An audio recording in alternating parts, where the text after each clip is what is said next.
Yeah, that's crazy. That was like the worst apology. Although they did say Cody Ko's "I'm sorry" might be up there with the ukulele apology. That's what I was thinking too. Even Colleen canceled her shows. She had shows that weekend and canceled them. You know.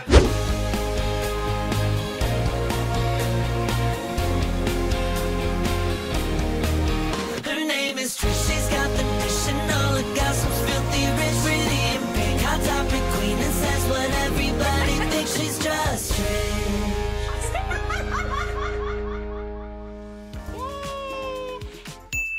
Hey guys, welcome back to another episode of Just Trish. And I don't know about you, but I feel like I just fell out of a coconut tree. And that's why I'm in a luau outfit. No, I have actually no idea. Nothing really fit me today, which I don't know why. I've been actually still sticking with my grapefruit diet and nothing fit me. I think I plateaued on it, but it happens. Today's episode is sponsored by Cozy.com. This cute little pillow behind me in the ottoman, which you can't see, but maybe we'll insert, is propping my feet up today. Maybe you could do a little video clip of this, Moses. My feet are being propped up by this great ottoman by Cozy.com. More to come later in the ad read, but I really do love it. Also, check out our Patreon. Speaking of coconut tree, great timing. We had the coconut cake. Oh, yeah. Before we even knew, you know? And so we had the coconut cake, which was only $55, not $125. Gold Belly, I don't know what you're doing, but they're charging $130 for a cake. Well, I guess if you don't live in Woodland Hills, I guess it's, wow, they're really up in that though, huh? They're really doing the over margins. double. Gas, gas is expensive. You know, they Uber them one by one, Uber Black. No, they freeze them and send them to you, which is even weirder. But if you guys want to see us try the infamous Tom Cruise coconut cake, it's on our Patreon. I did a TikTok with Malibu trying it. Everyone's like, I thought you were trying this with Oscar. And I was like, I already did that the day before. Like, go to the Patreon, check it out. Patreon.com/JustTrish. We had a 2-hour long video on Saturday. It's basically a podcast. It's basically another podcast. It's a journey. Yeah, I think that must be our longest Patreon episode ever. It was long. I think so. Thank God we had that cake. We had seconds. That's how long it was. Yeah, we had to have a cake intermission too to get a pick-me-up because we reacted to Clinton Kane's now infamous Who Did I Date Not Marry series. If you guys are into people being tortured, that's a good one to watch. I was like, it was hard. It was difficult. There was a lot. And usually we were like keying, having fun. I'm like, ooh, I was like what? I told you. I was trying to warn you. It was painful. It was painful. But some people like that. Some people like to watch people in pain. So if you're into that, like definitely check out the series. It was good. It was still like a little key. We love reacting. We always ask for your guys' suggestions on what we should react to next. It actually is fun. It does feel like a podcast. Wait, is like that what like Cody Ko is, like a reaction channel? When they say reaction channel, is that what they do? I think so. So they just react to those things? Yeah. Like, I mean, I'm not really familiar with his content anymore. I think the problem is he had so many channels. I know he had one channel that was like his little podcast, the Tiny Meat Gang or whatever. And then he had another one where he would react to like cringe stuff. And like, just watching videos and reacting. Yeah. So, is it kind of like Sniper Wolf? I think well, Sniper Wolf was more like random like creators or whatever. I feel like Cody, I don't know. Like he had more commentary about it. Like he would actually punch down on those people that he would watch. Yeah. Like I remember Sniper Wolf, I think, was just using their content while putting herself in there. And just being like, whoa! Yeah. It was just else. like you watch her watching something. Here, Cody was actually punching down on those people. Which one is better? Which is lesser of the two evils? Both are evil. Oh my gosh. Hot take already from Moses out the gate. Jeez. I like Sniper Wolf, I think. Minus the Jack's film thing, but that was one episode. We can like forgive that, I think. I have no idea. I'm not to forgive her. I guess Jack's films. But I know Cody, he had one where it was like he was reacting to these like little Christian girls had a channel and they were like a little wild, I think. Like I forget what their vibe was. But he had the whole thing where he would like whatever they would post, he would react to them. He did another like a lot of Jubilee reactions, like stuff like that. Oh, sounds boring. I know. Jubilee, like what are you reacting to that? That's so random. The one where they're like all in front of a white wall? Yeah, it's the white wall vibes. I just can't. Okay, I'm not gonna watch it. I was gonna say maybe I should watch it, but no, I don't need to. That sounds awful. Yeah. But us reacting is always a key. Oh, I even definitely. I wrote an original song for the Patreon description as well, and I think that's like a good selling point. You didn't see it? No, I missed it. I know. I was in a little bit of a tizzy this weekend, but good tizzy and bad tizzy. What was it? What was the song? Do you want to sing it? It originated as like an acoustic thing, but as I was writing it, it ended up in my head becoming a rap kind of vibes. Think of like Iggy Azalea, Charlie XCX, like fancy, except me and Gabbi Hanna. I don't know. Why did you write it for you and Gabbi? Why not you and me? You're like, I thought Gabbi when I thought of a duet partner. Well, because I sampled Gabbi Hanna's Monster, but like kind of updated it. Like maybe you're the monster. The title, by the way, is a song for Clinton Kane featuring Gabby Hanna. That's the title. No, wait, what's it called? You're the Monster? It's called the song for Clinton Kane featuring Gabby Hanna. Oh, that's the name of the song? Yes, yeah. Okay. I love Monster. Yeah. I love it. Love the title. But yeah, I did kind of snap. I think I have one line, this one like verse. I was like, wow, maybe I'm a rapstress. I love when you're proud of your work. It makes me so happy. Okay, let's hear it. And I was worried people were gonna think it's like ChatGPT, but no, it's an Oscar original. You do write like a ChatGPT.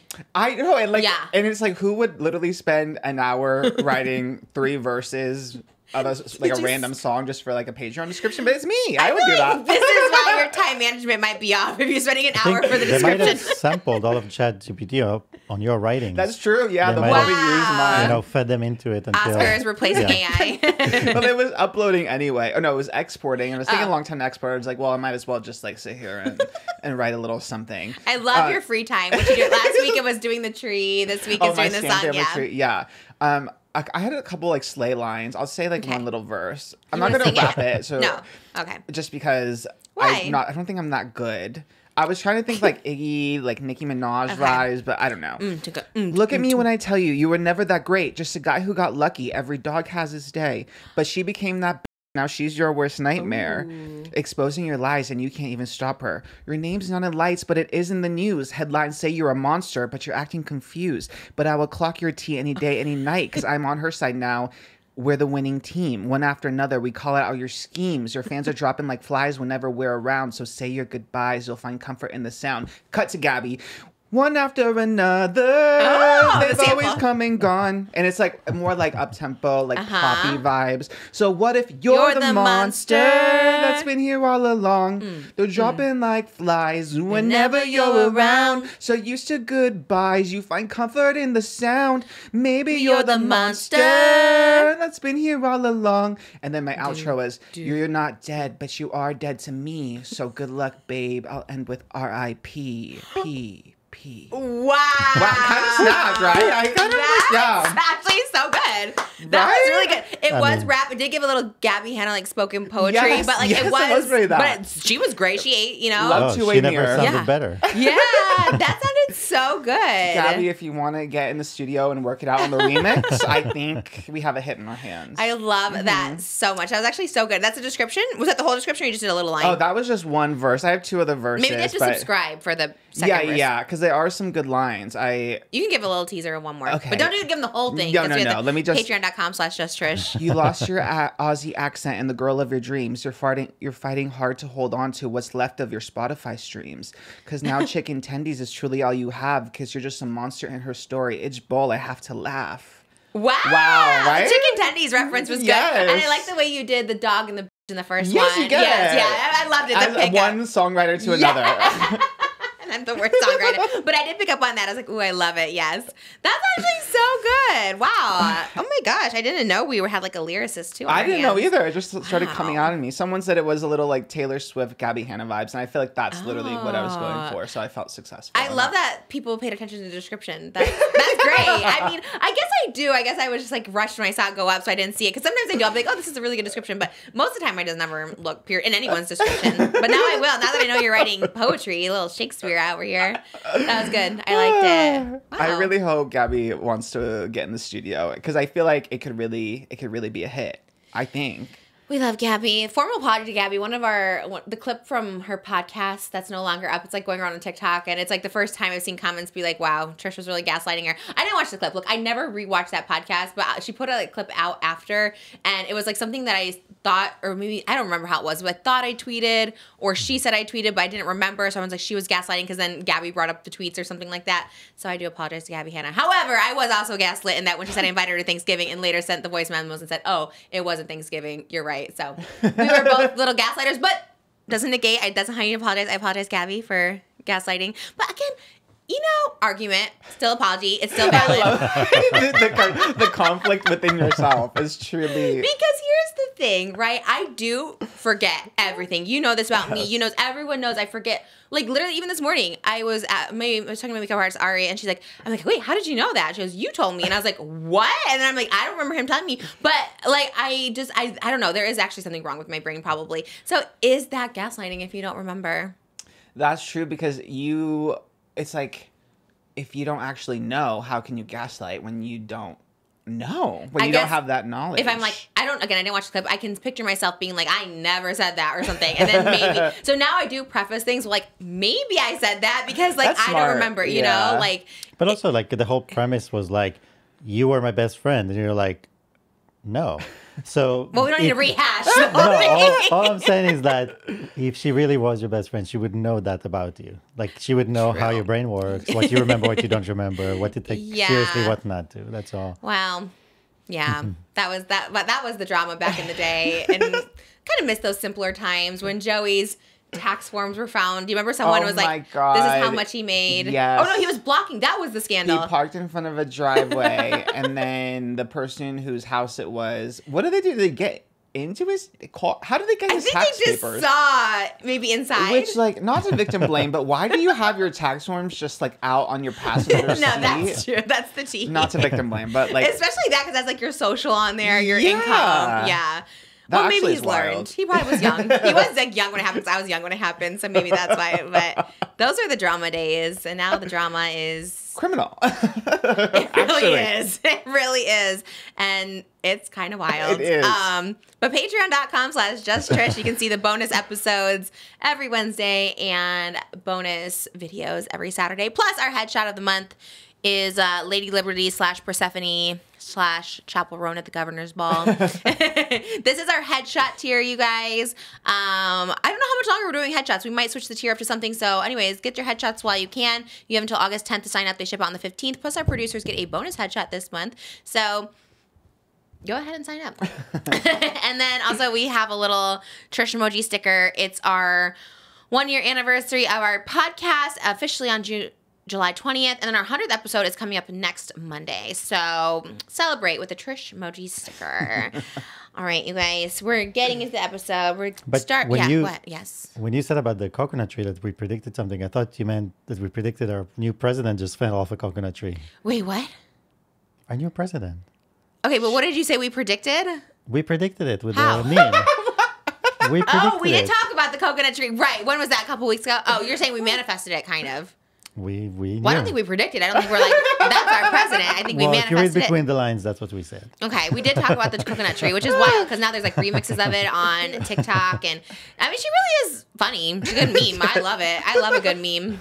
And honestly, in 2024, a meme should be our president. You know what I mean? I'm not endorsing. I'm just saying just whatever. Be fun times, you know? Yeah, go do what you got to do. I don't know. I don't want to get involved. I don't know. Because I always think everyone loves her. And then everyone's like, no, anyone but Kamala. I'd rather have Hillary Clinton. Or people want Michelle Obama. But I'm like, is Michelle Obama even in the running? I don't know. Yeah, it's so wild. Honestly, I'm just like, whoever is going to just help trans people not be persecuted, gay people lose their rights, or get people deported, that's kind of the vibe, you know, at the end of the day. I think JT from City Girls could be president. Oh, okay. Because she raps about how trans girls are beautiful, and she's very pro-trans, and we'd love to see that in like the world of music. Yes. You know what I mean? So maybe I love her.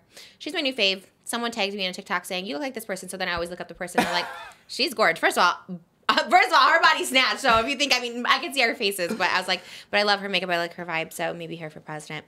JT, if you're out there, I love you. She followed me back. Come on, Just Trish. I get really excited. So wow. Okay. Hot topic. Well, should we talk about our weekends? Because I feel like we both had pretty eventful weekends. Went out, which is new for us. Went out. My comments were all just like, Trish is outside the house. They thought I was at a club. I definitely was not at a club. I was definitely at the Greek Theater watching Ben Platt with a bunch of gays, and it was so much fun. But I didn't realize.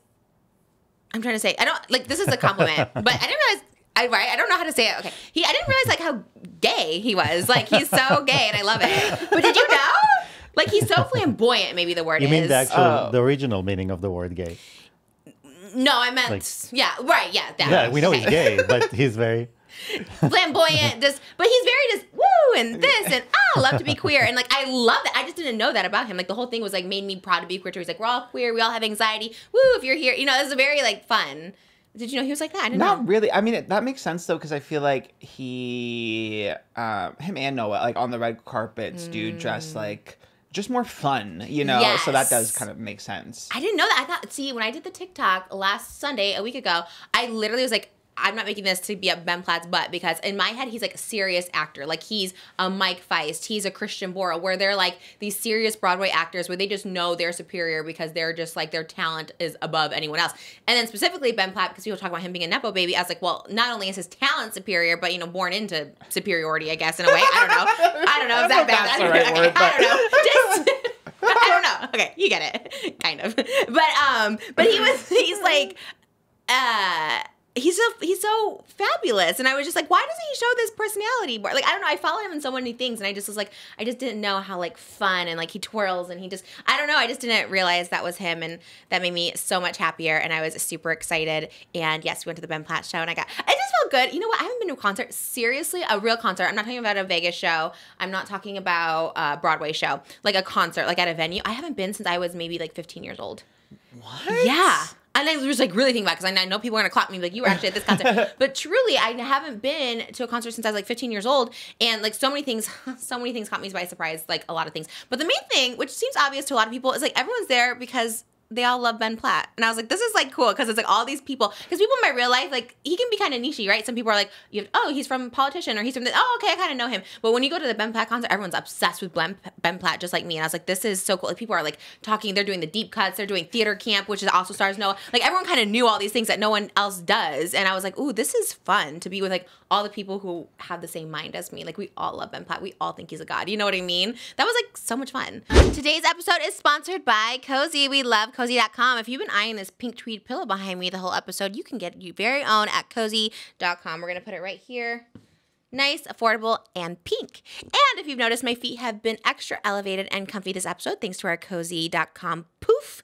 It's so cute. It goes with everything, including our pink set, but we can also move it on out to our living space where it's nice and neutral. Cozy has everything you could want. It has luxury furniture that's easy to assemble, but at an affordable price, and there's literally an aesthetic for everybody. If you're natural and clean, or if you're more modern, edgy, there is a piece of furniture for you there. So if you're looking for a place to buy furniture online and you need a trusted source, go to Cozy.com. We absolutely love Cozy.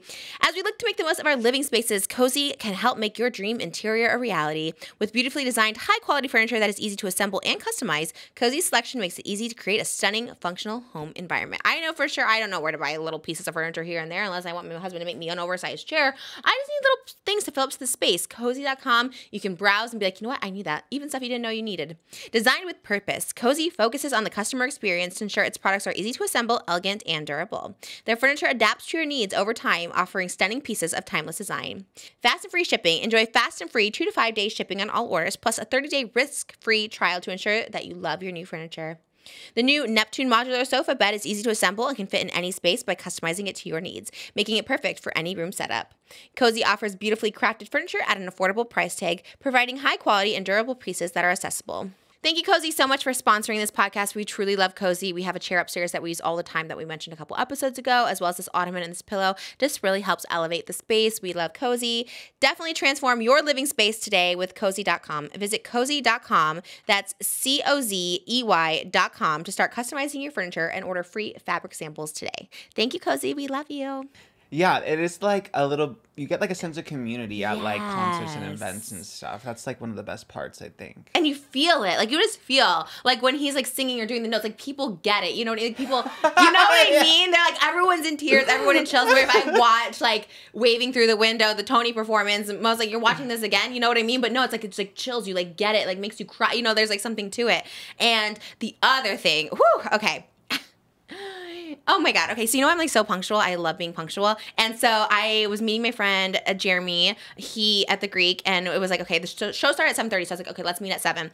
So we met at 7, we're hanging out, whatever. And I'm like, okay, it's 7:30. We need to get to our seats right now. So we get to our seat. Do you know? You know where? Okay. I didn't know. Cause I'm like, okay, we're here and we got good seats. Cause we were invited by Ben Platt's team, which I was like, I have to go. That's the reason like I had to go. Cause I was like, yes, we're going to go. And so, but there was like no one around us. We're like in these like perfect seats, like perfect view of the stage, and no one's around us. I'm like, this is so odd. Like no one's here like for the start of the show. That's weird. That's like the excitement, right? It's the entrance. And no one was around us. And then like 8 o'clock rolls around and they like, I see people come up on stage. I was like, oh, he's starting. It's like a whole other group is up there. And I was like, are we at the right show? Like, I was so confused. I really did think, I was like freaking out to Jeremy. I was like, I think we're at the wrong show. Like, I think this is not it. Because we saw the name even on the back, and it kind of looked like it said Ben Platt, but then I realized it said like Brandy Clark. I guess it was like the musician that came on stage, and she was great. I just like had never seen her. And I was like, I was so confused. And Jeremy, he was at DRAGCON all day, so he's partied up. He's like partying at this. He's still partying in his head. He's very much like showed up like here for a good time. Like he was, he was partying. You know, not like drugs, but just he was on one. You know what I mean? And I was like, I loved it. I was like, yes, thank you. He almost didn't show up because he was at DRAGCON. He's like, hey babe, like I'm partying at DRAGCON. I was like, don't worry about it. I was like nice or whatever. And I like literally was gonna go by myself. And then I posted on my story, why you guys should follow my Instagram story, for literally like 2 minutes. I was like, hey, does anyone want to meet me at the Greek Theater at 7 o'clock? And then I just realized like everyone was like messing. I'm like, oh my God, everyone's gonna like show up and I only have one ticket. So I was like, let me take that story down. And then I was like, hey, anyone in LA want to hang out? And then I got bombarded with, oh, we know you're going to be at the Greek. So I was like, okay, let me take that story down. And I'm like, you know what? And I called Moses. I was like, should I turn around? Like, I don't know. Like going anywhere by myself gives me so much anxiety. But Jeremy showed up. I don't know. He showed up. He showed up at the Greek, and I was like, okay, that was great. But he didn't even tell me. Ben invited you. You're not turning around. Well, we don't know if like Ben personally, like his team reached out to my team. That's how I view it. I feel very Hollywood. I have like agents in his agents, like people. Like I finally have people. Yeah. People reach out to people, and it was everything. So so then I was like, okay, so but then I was trying to ask Jeremy. I was like, what's happening? Because Jeremy's a musician. Like I thought he would know, but he's already lit. He's already turned up, and he's just like, it's the opener. And I'm like, what does that mean? He wasn't explaining it to me. And I was like, okay, but when, anyways. So it was fine because honestly, like nobody was in our row. So like the other thing, I felt very famous at the Greek Theater. Thank you very much. I actually haven't left my house in so long. It was so cool. It was like a meet and greet. So our whole row was empty. So like, people who watch the podcast, everyone watched the podcast. Everyone's like, I watch the podcast. It's my favorite. Like, seriously, everyone at Ben Platt's concerts watched the podcast. So I was like, wow, it's actually crazy when you think about it. Like, obviously, I see the numbers and I know we do well and, like, I'm so thankful. But, like, it's actually crazy to go out in public, well, as you know, because, like, people recognize you at the bakery and, like, wherever, you know what I mean? Yeah. Like, it's crazy. It's so, like, still to this day, like, when I go out, it's actually insane how there was, like, a line of people. And then, like, older people would come up and be like, I don't know who you are, but I sent your picture. My favorite. I don't know who you are. They were very old, so I gave them a pass. Like, I don't know who you are, but I sent a picture to my daughter. I said, everyone's lining up for this person. Do you know who it is? And then she's like, go take a picture with her. And so I was taking pictures with old people. I didn't know who I was.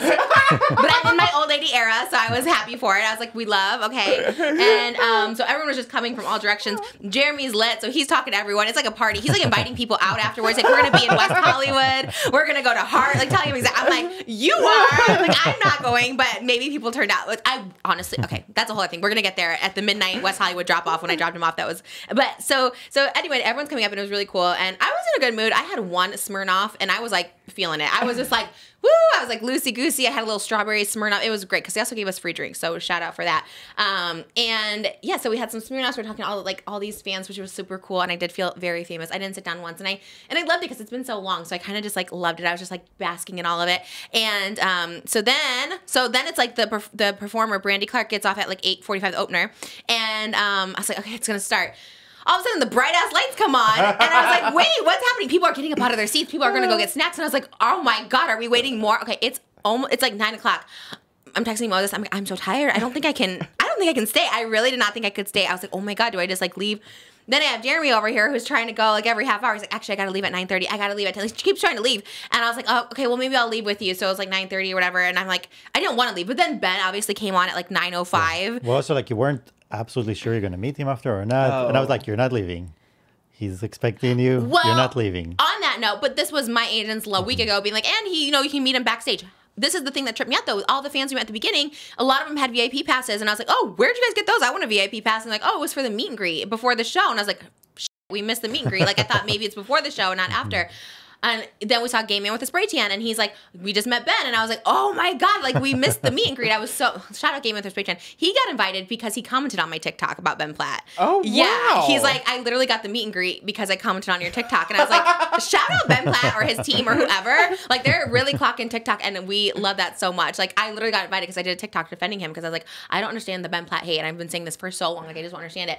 And if you saw him in person too, like singing, like, oh my God, like it's so amazing. Anyways. I think I told him that when I met him too. I was like, I don't understand all the hate you get, which is like such a stupid thing to say.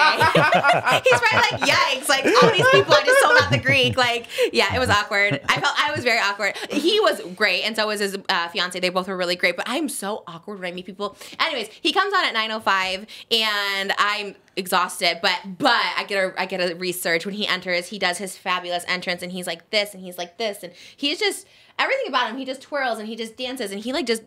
He degaps when he performs, and I love it so much because I've never seen him live.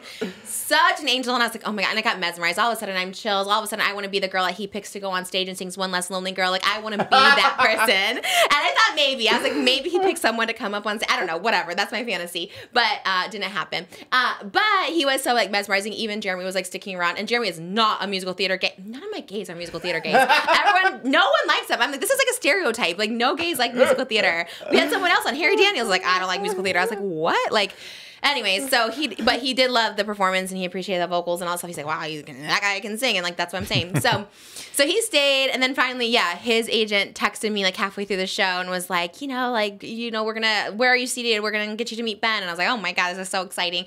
And so then I'm like, I'm definitely gonna stay. I thought Jeremy had to go, but I was like, whatever, I'm gonna stay.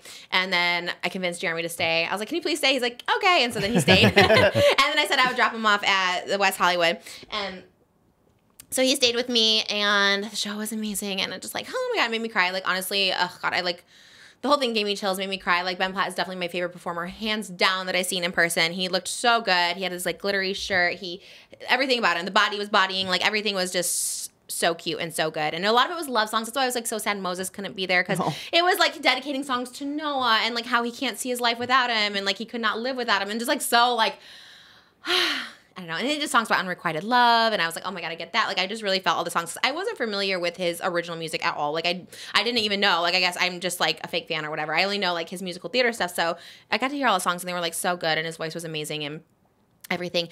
So then we got to meet him. We got to go backstage, where I also saw Octopus Lover. Oh, yes. Yes. And then my agent was like, do you want to meet him? And I was like, absolutely not. Like, I don't think he likes me. Which I don't know why I say this stuff like out loud. I'm like, this is why I'm home too much. I'm too sheltered, where I think that stuff's like okay to say. I was like, why did I just say this to someone? Like, I don't want my agent to think people don't like me, and I don't even know if he doesn't like me. But we ended up like crossing paths. He did come up, and he was, oh my God, he actually was like the nicest person in the whole world, Jake Shane. Like, he so nice. He's like, I love you so much. He did. I was the fan. I was taking pictures. I was doing a TikTok. I was doing everything I could with him, with my big ring light. I brought a portable camera ring light. But my lighting was the best of everyone at the party. So, but yeah, I felt very Hollywood, just like schmoozing with people, just like networking, being like, hey, like, you know what I mean? He was so nice. And once again, I talked too much, and I was like, oh, we predicted you to be the It Boy on our first episode of Just Trish. And he's like, no, I remembered. I'm like, congrats on everything. Love you. You're like so amazing. And it was really cool to see him, and I was very excited. The whole time our beef was one-sided with him. Like, definitely we thought he hated us. Definitely doesn't care or watch the show. He's like, he had no idea what I was talking about. He's like, okay, like, you know.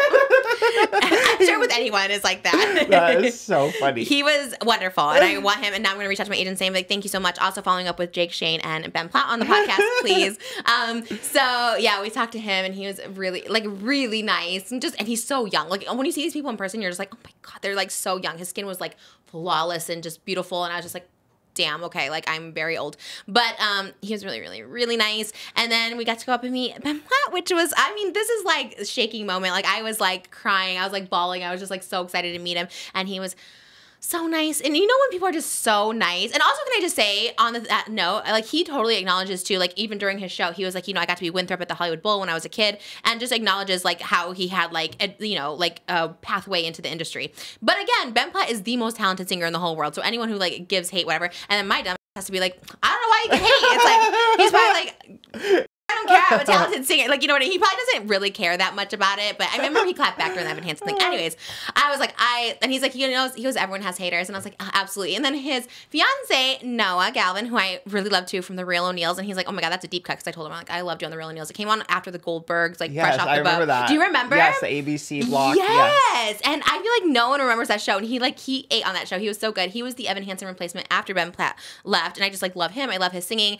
And he was so nice because Ben's like, oh my God, have you met my fiance? Like, he loves you. And so then he was so nice. And then I got a picture with both of them. It felt very like challengers, except they were gay and I'm not. But it felt like I was like Zendaya. And then we, you know, it was very that. And it was very, I loved it so much. I was like in this little sandwich. It just was like, everyone was like, that picture was iconic because I'm just in the middle of both of them. And they were both so cute and so nice. And Noah was so nice. And he's like, oh my God, you have to come over and we'll cook you dinner. And I was like, what? oh my God. Yes. Oh, that's everything. Right? And then I'm like, and I was like, what do you cook? I'm saying the dumbest things because I was like, oh my God, maybe he's just being polite, Trisha. What are you asking? Like, whatever. Because then I was like, I cook too. I don't know. I just started like rambling, but I only cook lasagna. Like, what's on the menu? Yeah. We want to know before we come, you know? Then I asked him like where he lived. I'm like, where are you guys living? Like, oh my God, like I'm a fan. And they're like, probably. Anyways, they were both very nice. And then he told me, he's like, I cook a fillet. I cook this. I marinate. I was like, wow, okay, yes, I'm coming over. So they were both like crazy sweet. And then I told them too. I was like, oh my God, I just love people who sing. You guys are so lucky and so talented. I wish I could sing, and you know, I just can't. And they're like, you know what? It's about the passion though. And I was like, absolutely, yes. It's about the passion. So they really understood me. I love them. It really is like your ultimate fangirl dream come true when someone like understands you. Ben also asked, how's Malibu? I was like, oh my God, how do you know I have a daughter? How do you know I have her name? Like, that's very cool. So it did make me believe that he maybe did know who I was prior to meeting him because he did know my daughter's name was Malibu, unless he was prepped that beforehand. But I doubt that because I don't think anybody cares to prep him. And this was the LA show where Ben Platt is from. So he like went to school out here. His parents were there. His family's there. So it was a really big deal that he like wanted to or took time to meet with me and his fiance. And I make really bad first impressions, but Ben and I love you, and I promise I will like calm down. It's like Holly. It's like Holly Madison, right? I was such a fangirl when I first met her, and when we went through the McDonald's parking lot for the first time, I was so nervous. I was like, oh my God, Holly. Like I couldn't look at her. I said really dumb things, and now me and Holly, I just look at Holly and I'm like, oh. That's Holly. Yeah, that's my friend. That's my nerdy little friend. Like, you know what I mean? Because she is. She's just such this cute little, like, nerd. She was so excited about the coconut cake. She mentioned it on a podcast before we even got our coconut cake. So we're just, like, in sync. So celebrities are just humans and people like us, but you know, the first time you meet them and they look like God status, it's amazing. But they're wonderful. And we watched theater camp the night before, and did you see it? Yeah, because I told my boyfriend, I was like, oh yeah, she's going to the Ben Platt concert. She's like really excited. I told her that you didn't like him and his fiance. He's like, what? No, I like Ben Platt. He retracted his statement because we saw theater camp last year, and that made him a fan. That you watched it last year when it came out? Last year, yeah. Okay, fans. You're like, we don't. I think Io's in it, right? Yes. Mm-hmm. So yeah, and we love Io, so we so good. Yeah, and then it turned us into yeah. It turned him especially because I could have sworn he was shady, but he's also just shady about it. Yeah, people be so, shady. Yeah. I'd be shady too, and because I almost thought when Jeremy was canceling me the first time, I almost was gonna contact you. And I was like, no, wait, he doesn't like Ben Platt. I'm not gonna take him to Ben Platt. So then I was like, I literally was just having a stranger come from Instagram. Like, does anyone want to come? But then I was like, that's a bad idea too. So, anyways, it worked out, but it was He's a dream. He's a dream. His voice is a dream. Everything about him is a dream. And everybody's in love with Ben. Everyone who met him is like, oh my God, I want to marry him. But I was like, but no, he's so lovely too. Everyone was they're just amazing. And I loved it. It was the best. It was like the best night of my life since our wedding. Like truly, I really was. I was like, it was just, and if you were there, it probably would have been the best night, period. You know what I mean? But it's like, it was sad that you weren't there. But it was the best night. It was so cool just to be out. And you know what? Parents out there, you should take a night to yourself. That's another reason why I wanted you to come too. It's like, I feel like we're such in a baby bubble for the past 3 years, which is beautiful and wonderful. But we really haven't had any like outings into the world. And it was just kind of nice to feel like a human not getting something spit up on or tugged on, which is, again, a beautiful thing, but it was just nice. It just felt freeing. I was out till midnight. So then I did take Jeremy, ended up taking him to West Hollywood, which I also told Ben, no, I'm like, we're going to WeHo after this if you want to come. He's like, you have to sing. And he goes, but we can, and he's like, we can party later, but I have to sing, you know, like, I got you. And then it was amazing. And so I took him to West Hollywood, which was cute. And it was popping there too. Everyone's out on a Saturday night there. It's packed, which I thought we were still in quarantine mode. I thought everyone's still like distancing. But no, everyone's packed in there. I wanted to go. Honestly, if I was like awake, I would have gone because like you guys were already sleeping. So I was like, you know, I probably would have gone out. And I had a driver. I was being bouged. Not even because I was like drinking. I just wanted someone to drive me because I didn't want to deal with parking. And so we had a driver. So I was like, oh, you know, honestly, the driver could wait for like 10 minutes. I could just like pop into Heart real quick because that was the same night Ashlee Simpson was performing at Heart. I know. No way. Yes. I saw my friend James and Jeremy. That's where Jeremy went. Jeremy and James, they were in there. And then all of a sudden I see them posting Ashlee Simpson. And I was just like, what the heck? I missed Ashlee Simpson. And if I didn't know she was in there, 100% would have just like been like, F it, I'm just gonna like keep my eyes open however I can and gone. But I really miss being out. I really miss the gays in general. Like, that's all the gays. There's so many types of gays in the world, and I love it. Like, especially at the Ben Platt show, there was all types of gays, and it was so much fun. It was the WeHo gays, but it was the theater gays. It was the gays you never see. It was the TikTok gays, like gay man with a spray tan and Jake. It was just so gay and fun, and I loved. And you guys know I'm all about it. I'm really just into just everything queer these days, you know. And I didn't know that I was part of the umbrella term queer, and I am, and I'm proud of it, and I love it, and it's actually super fun. And I just felt like we were all there together, and then I came home and watched Fellow Traveler, so it was a really gay night. That was? You can't get more gay than that. It was. I can't believe you even watch it because it's kind of like Bridgerton but gay. That's what I've seen clips and stuff, and it looks really like steamy and sexy. But I didn't actually realize how it was. I mean, the first episode is steamy, but then I haven't. I watched it by myself, and so I haven't really watched too many more episodes. And then when I got back, I watched more, and I was like, oh my god, there's some like really intense scenes, which is very Bridgerton, but even more intense because they just like pound each other more as opposed to like Bridgerton's more soft and like let me do fingers and all this weird stuff, but this one's definitely more let me just thrust it in you, and I love it. And Jonathan Bailey is just, oh my god, he's so gorgeous in this. Like, it's actually the most attractive I've ever seen him was in Fellow Travelers, so you need to watch it on Hulu. I think you would like it. I think my like queue is really big after Young Sheldon, but it's in there. It's definitely in the queue. It's also smart. Like, you'll like it because it's like a smart show. It's like different eras and stuff like that, and it's kind of sad though too. I mean, it's kind of sad. I won't spoil it, but it's like kind of sad. If you know, you know. It's kind of sad. But cute. It's you know, and it goes through different eras, and I love that. And it just has like, I don't know, they sound intelligent. Like when they're talking like politics, I'm like, ooh, this sounds so smart. Like McCarthy and Ike and all these people that I definitely don't know, but I was like, I remember them from U.S. history, and I was like, ooh, this is great. Jonathan Bailey is just so handsome, and I actually like I convulse a little bit when I see him. I just get a little. I think I have a heart murmur maybe because it flutters. Like it actually flutters. And my friend was like, that might be a heart murmur, and I think maybe you're right because it's been fluttering for a while. But specifically when Jonathan Bailey comes on screen, I'm very much like, I don't know. It's very odd. I don't know. I wish. Usually the doctors ask if you watched John Bailey recently, or he's so. Is he single? I actually have no idea. No one knows for sure. Yeah, I don't know. He's gorge, ma'am. I guess you're not single either, but I just was like, someone needs to date him. I'm sure he can find anybody. Yeah, literally have anyone in the world probably. Oh, we love it. It was wonderful. It was great. And I can't believe Ashlee Simpson was performing. I would have gone to WeHo for Ashlee Simpson. It? No, I saw videos, but I didn't know where it was that she was performing. Yeah, where I dropped him off. And she was just right there. I was like an Ashlee Simpson stan, were you? like when the album came out. I think, what is it, 20 years since her first album came out? I think it just turned 20 like the other day. That makes sense. I guess I was in high school, yeah. Yeah, and oh my god, I was like an Ashlee Simpson stan. Like hardcore. Like really? I went to her concert, and it was like her first concert, and it was opening night actually too, the autobiography tour. Like I was my name on MySpace. This is so like it explains a lot about me, but like I think because I was too young for MySpace technically, so I was like, oh, let me like not use my real name, my government name. So my name was Ashlee Obsessed. That like I remember specifically just putting that as my name on MySpace. Was she your first stan? Like person you stan? I think technically Kelly Clarkson was my... Actually, when I was a baby, as a baby stan, I stan Baby Spice. Oh, okay.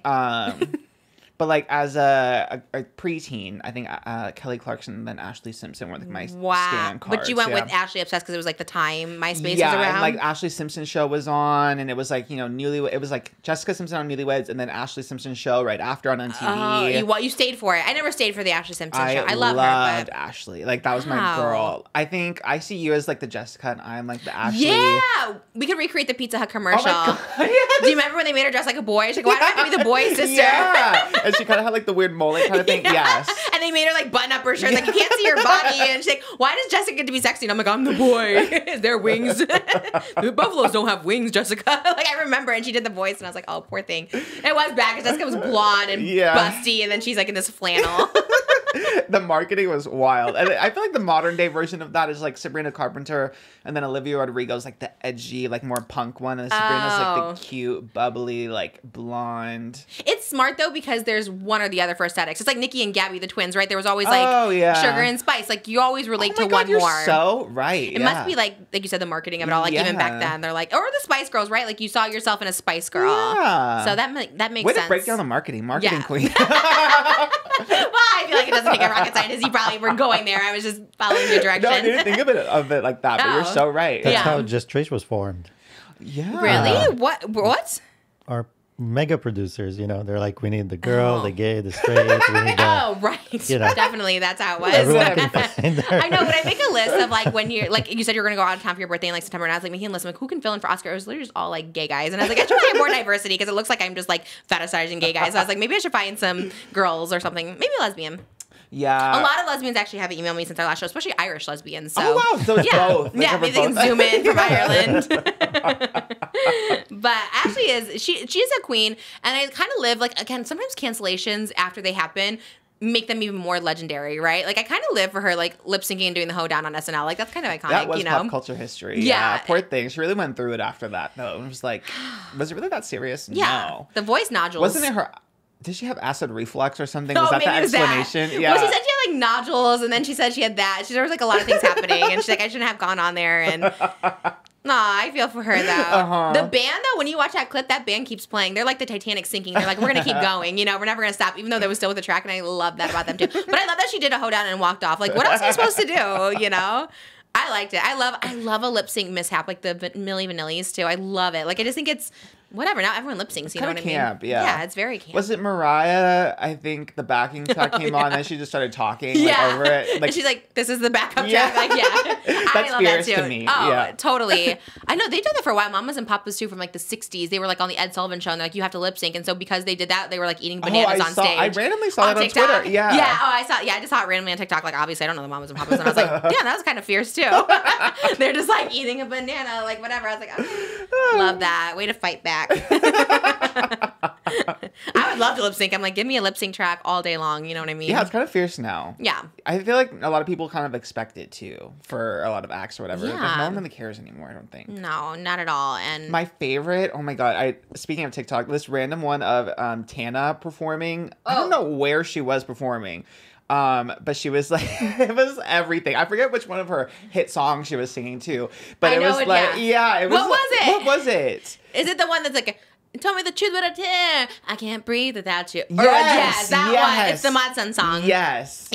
And she's like in a black plastic outfit. Yes. So iconic. It's so good because the backup track is so loud, but you can randomly hear when she like will just sing, like, along with it. That's what I did on my tour. There was a track and then I was just like singing so off key. So it was like two of us singing at the same time.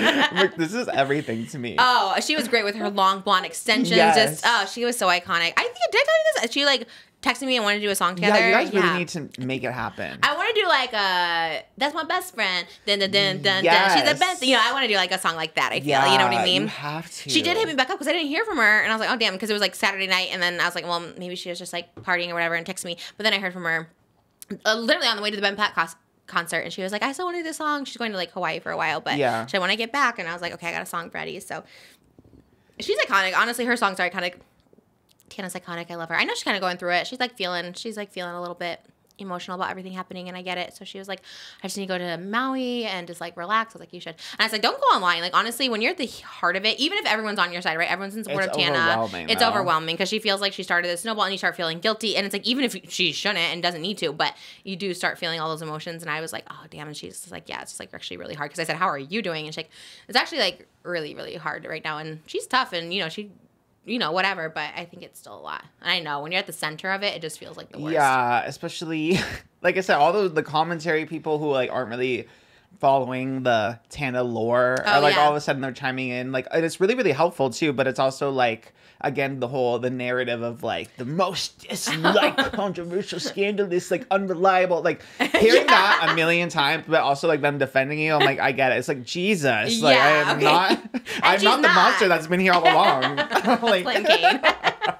And Cody Ko, apparently, because he's all over my FYP with just more, just stuff that they dig up about everything. Like a girl that was 17 when he was in college was in the vlogs that he's allegedly dated. Just like so much stuff. I'm like, man, there's a repeated behavioral pattern here. There was another one where they're talking about Seinfeld dating like a 17-year-old, and the co-host was like, oh, it's like weird when you get money. Like for some reason, these guys all do like these weird child things, and he's like, well, they're not children or something. And I was like, well, they technically are. Yeah. Anyways, the Cody Ko ick has been still on my FYP. Yeah. I think we'll go over the DJ set at the end, I guess. We can end on that. Okay.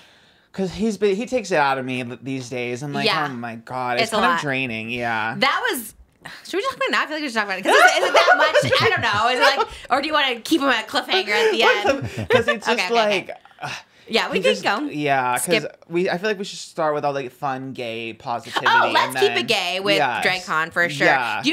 Do I always talk about the song and don't know what it is? The Keep It Gay from the producers, Mel Brooks. No, I don't think you've talked about it. Keep it sassy, keep it classy, keep it gay. I've never heard you talk about Wait, really? Yeah. Oh my God, you have to watch it. It's a clip online. It's from the producers. It's so good. And the song's called Keep It Gay and how everything should be like, basically, anyways.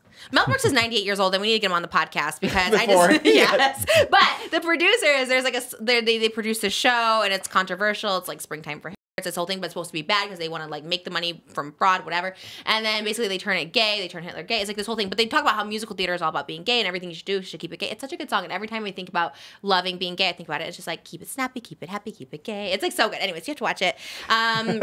It's really, really good. Yes, DRAGCON. Yeah, it was a very gay weekend for us both, I guess. Love it. Yeah. That should be every weekend. Yeah, honestly. I love it. Most like, why don't they do DRAGCON and Pride? Because I'm like, because Pride is Pride and DRAGCON keeps it going. You know what I mean? Like you just keep the gayness all year round. Because last year was in May. This year's July. Oh. So it's like, I guess, close. Yeah, around Pride, but not in Pride. And also I think they're all busy in Pride too. Like they're also booked. So it has to be Pride adjacent, I guess. Yeah. Yeah. So you went, what time did you get there? Who'd you go with? I went with my boyfriend and Jimmy. Shout out Jimmy, our editor. Yeah. Did he go with his boyfriend? No, his boyfriend had to watch their new puppy because the puppy can't be alone yet. Yeah, that's so very Moses with our baby. Oh my God, you're so right. It was very that. It's a lot of responsibility. Pets, children. It's like and it's what you have to do. But sometimes a little sad still. You know, it's like dang. I wish we could just bring the kids with us. You know, but soon. Okay, so you went with Jimmy. So you guys were like challengers too.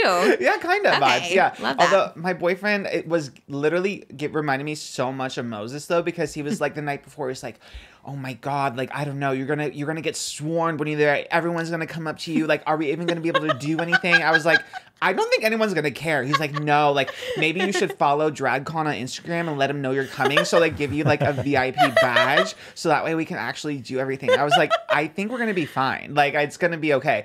And I also specifically remember James Charles, like, one of the first DRAGCONs, he was still, like, young. But one of his first scandals was he was going to the drag queens lines and cutting. And everyone was clocking him for cutting because he just thought that he could, Even worse when people do recognize you and you're that person. You never want to be that person. So I was telling him, I was like, no, we're going to wait in every line. Like, we're not going to be a James Charles moment. Yeah. Was he VIP? Was he, like, did he have access that way? Or he was just doing it? I think he was just doing it. Like, I think because he was like, oh yeah, I'm going to get swarmed. So I'm going to have to go to the top of the line just to say hi. You know, it's like one of those. Okay. You know, it's like the Kardashians at Disney, but they're the Kardashians. Yeah. So. Yeah. So I was like, I am not going to have a James Charles moment here at DRAGCON. Aww. And then meanwhile, two like girls like at the beginning like said hi or whatever. Ironically, more people stopped my boyfriend and be like, oh, wow, like, you're so beautiful. Like, oh, my God, you're so hot. Or whatever. And I'm just like, and that's how I know I've grown. Because I feel like me a few years ago would have had a mental breakdown. But, like, me and there, I was just like, well, yes. Like, I'm just going to be like, it's fine, whatever. Wow. But, what did he wear? Do you have a pic? God, what did he wear? Let's see how gorgeous he was. That's a good way, in the best way. He was just wearing, like, pink pants and, like, a tank top. I don't know if I've ever seen a picture of your boyfriend, have I? Or I did once, and it was, like, a little one, but you guys kind of looked like each other in that one. And I was like, oh, he was wearing my glasses. Oh, okay. In that one. I actually have photos with the queens because we did our meet and greets okay, so you together. did do it. So did you wait in line? Yeah. We waited in line for everyone. They were all pretty, like, snappy, though, so... Snappy, like, fast? quick, yeah. Wow. Did people come up to you while you're waiting in line?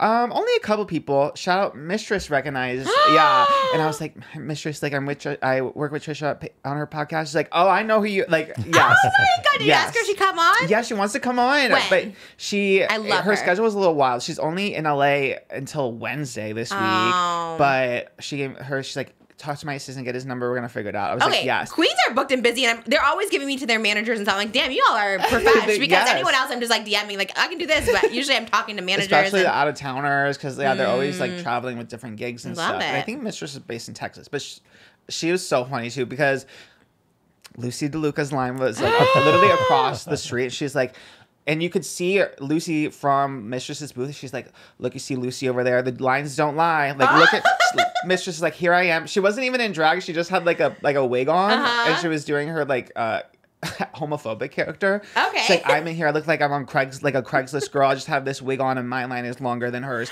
And she's like, I'm gonna come on and then we're gonna reignite this Lucy DeLuca. Like, I have things to say. Let's have it. We need to re-spark it. She was so funny. Like, one of the funniest people. And then Jimmy's like, oh my God, Mistress and Trisha, like, it's gonna get millions of views. I was like, Jimmy, I'm gonna say that because I feel like that'll sell it. Like, the millions of views.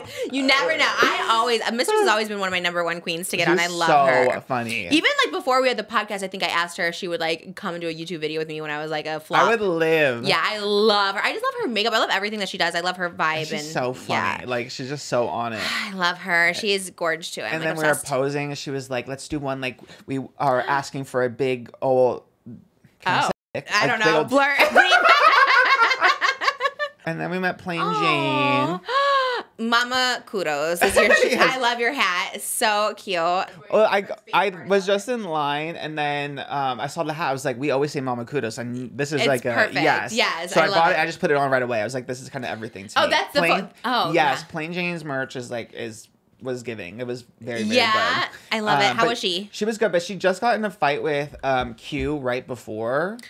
At the show at DRAGCON? Yeah, they had like a reunion episode that they just filmed, and then I guess they got in a fight, and then she literally walked straight from her booth. So I imagine that was a little exhausting to fight, and then come on and do the meet and greet. But she was still so sweet. Did you see it, or you just heard about it? I saw it after the fact. Like, I saw a video, and it was just like, it was very Untea with the C. I can't think of a better like code name than that's a good one. I know. There's all these like code words for things, and there's nothing for that one. But but it wasn't anything like, oh my God, she was like Mistress. You like gagged over. Mistress was like it was a full key. Plain was like more like professional, like to the point. She was like, she asked about the baby, about Elvis. Oh, so she knew. Yeah, she knew like you were on the podcast, and she was like, oh yeah, I was supposed to come on, but I was like, yeah, I know, but then she just had the baby because it was like we were pushing her to like. It was supposed to be actually like everyone knows. I thought we were having the baby the first week of May, and that's the week she was out, and so I was like, I might be having a baby soon, which I didn't, but then I was like that. So then it just became bad timing, and and busy because I know DRAGCON everyone's. I love Plain Jane. I always had an outfit picked for her, so maybe hopefully another sister of ours, but I love it.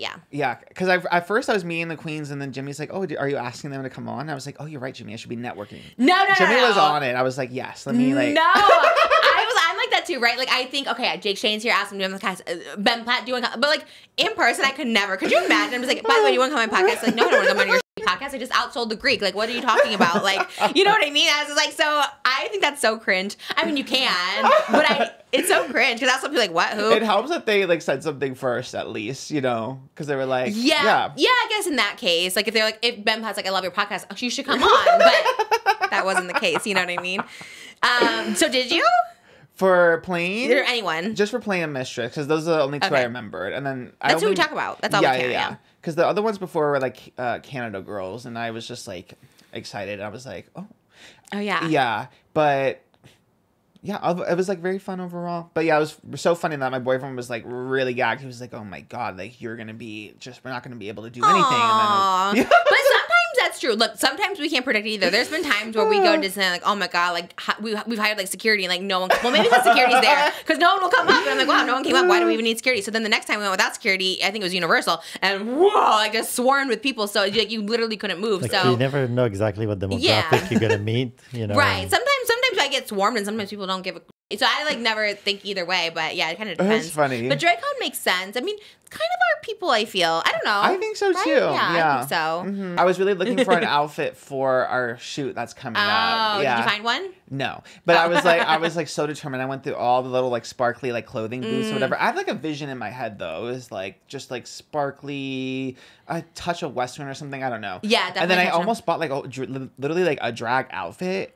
But then they sell those there? Yeah, it was like the like designers for the different queens or whatever, and I was like, well, maybe this. But then I was like, when would I ever like rewear this $300 like drag queen outfit? I know, you know? That's the problem. My most expensive dress that I've worn on the podcast is my Luxe one, and it's like I can't ever like rewear. It's beautiful, but I can never like rewear it. You know what I mean? Because it's like so specific. You know? To that one person. To the one person. But I do love it when a queen comes on. That's why even with Gia Gunn, Maybe I should have gone because the designer who took my money probably was there. The one that has my $1,800. I could have faced him face to face and be like, "Where's my money?" But he was supposed to make me this. Literally, he did Gia's gown like years ago, and I was like doing a replica of it. And then we couldn't reschedule because I was like, well, I need to get a dress to match her vibe, to match her energy.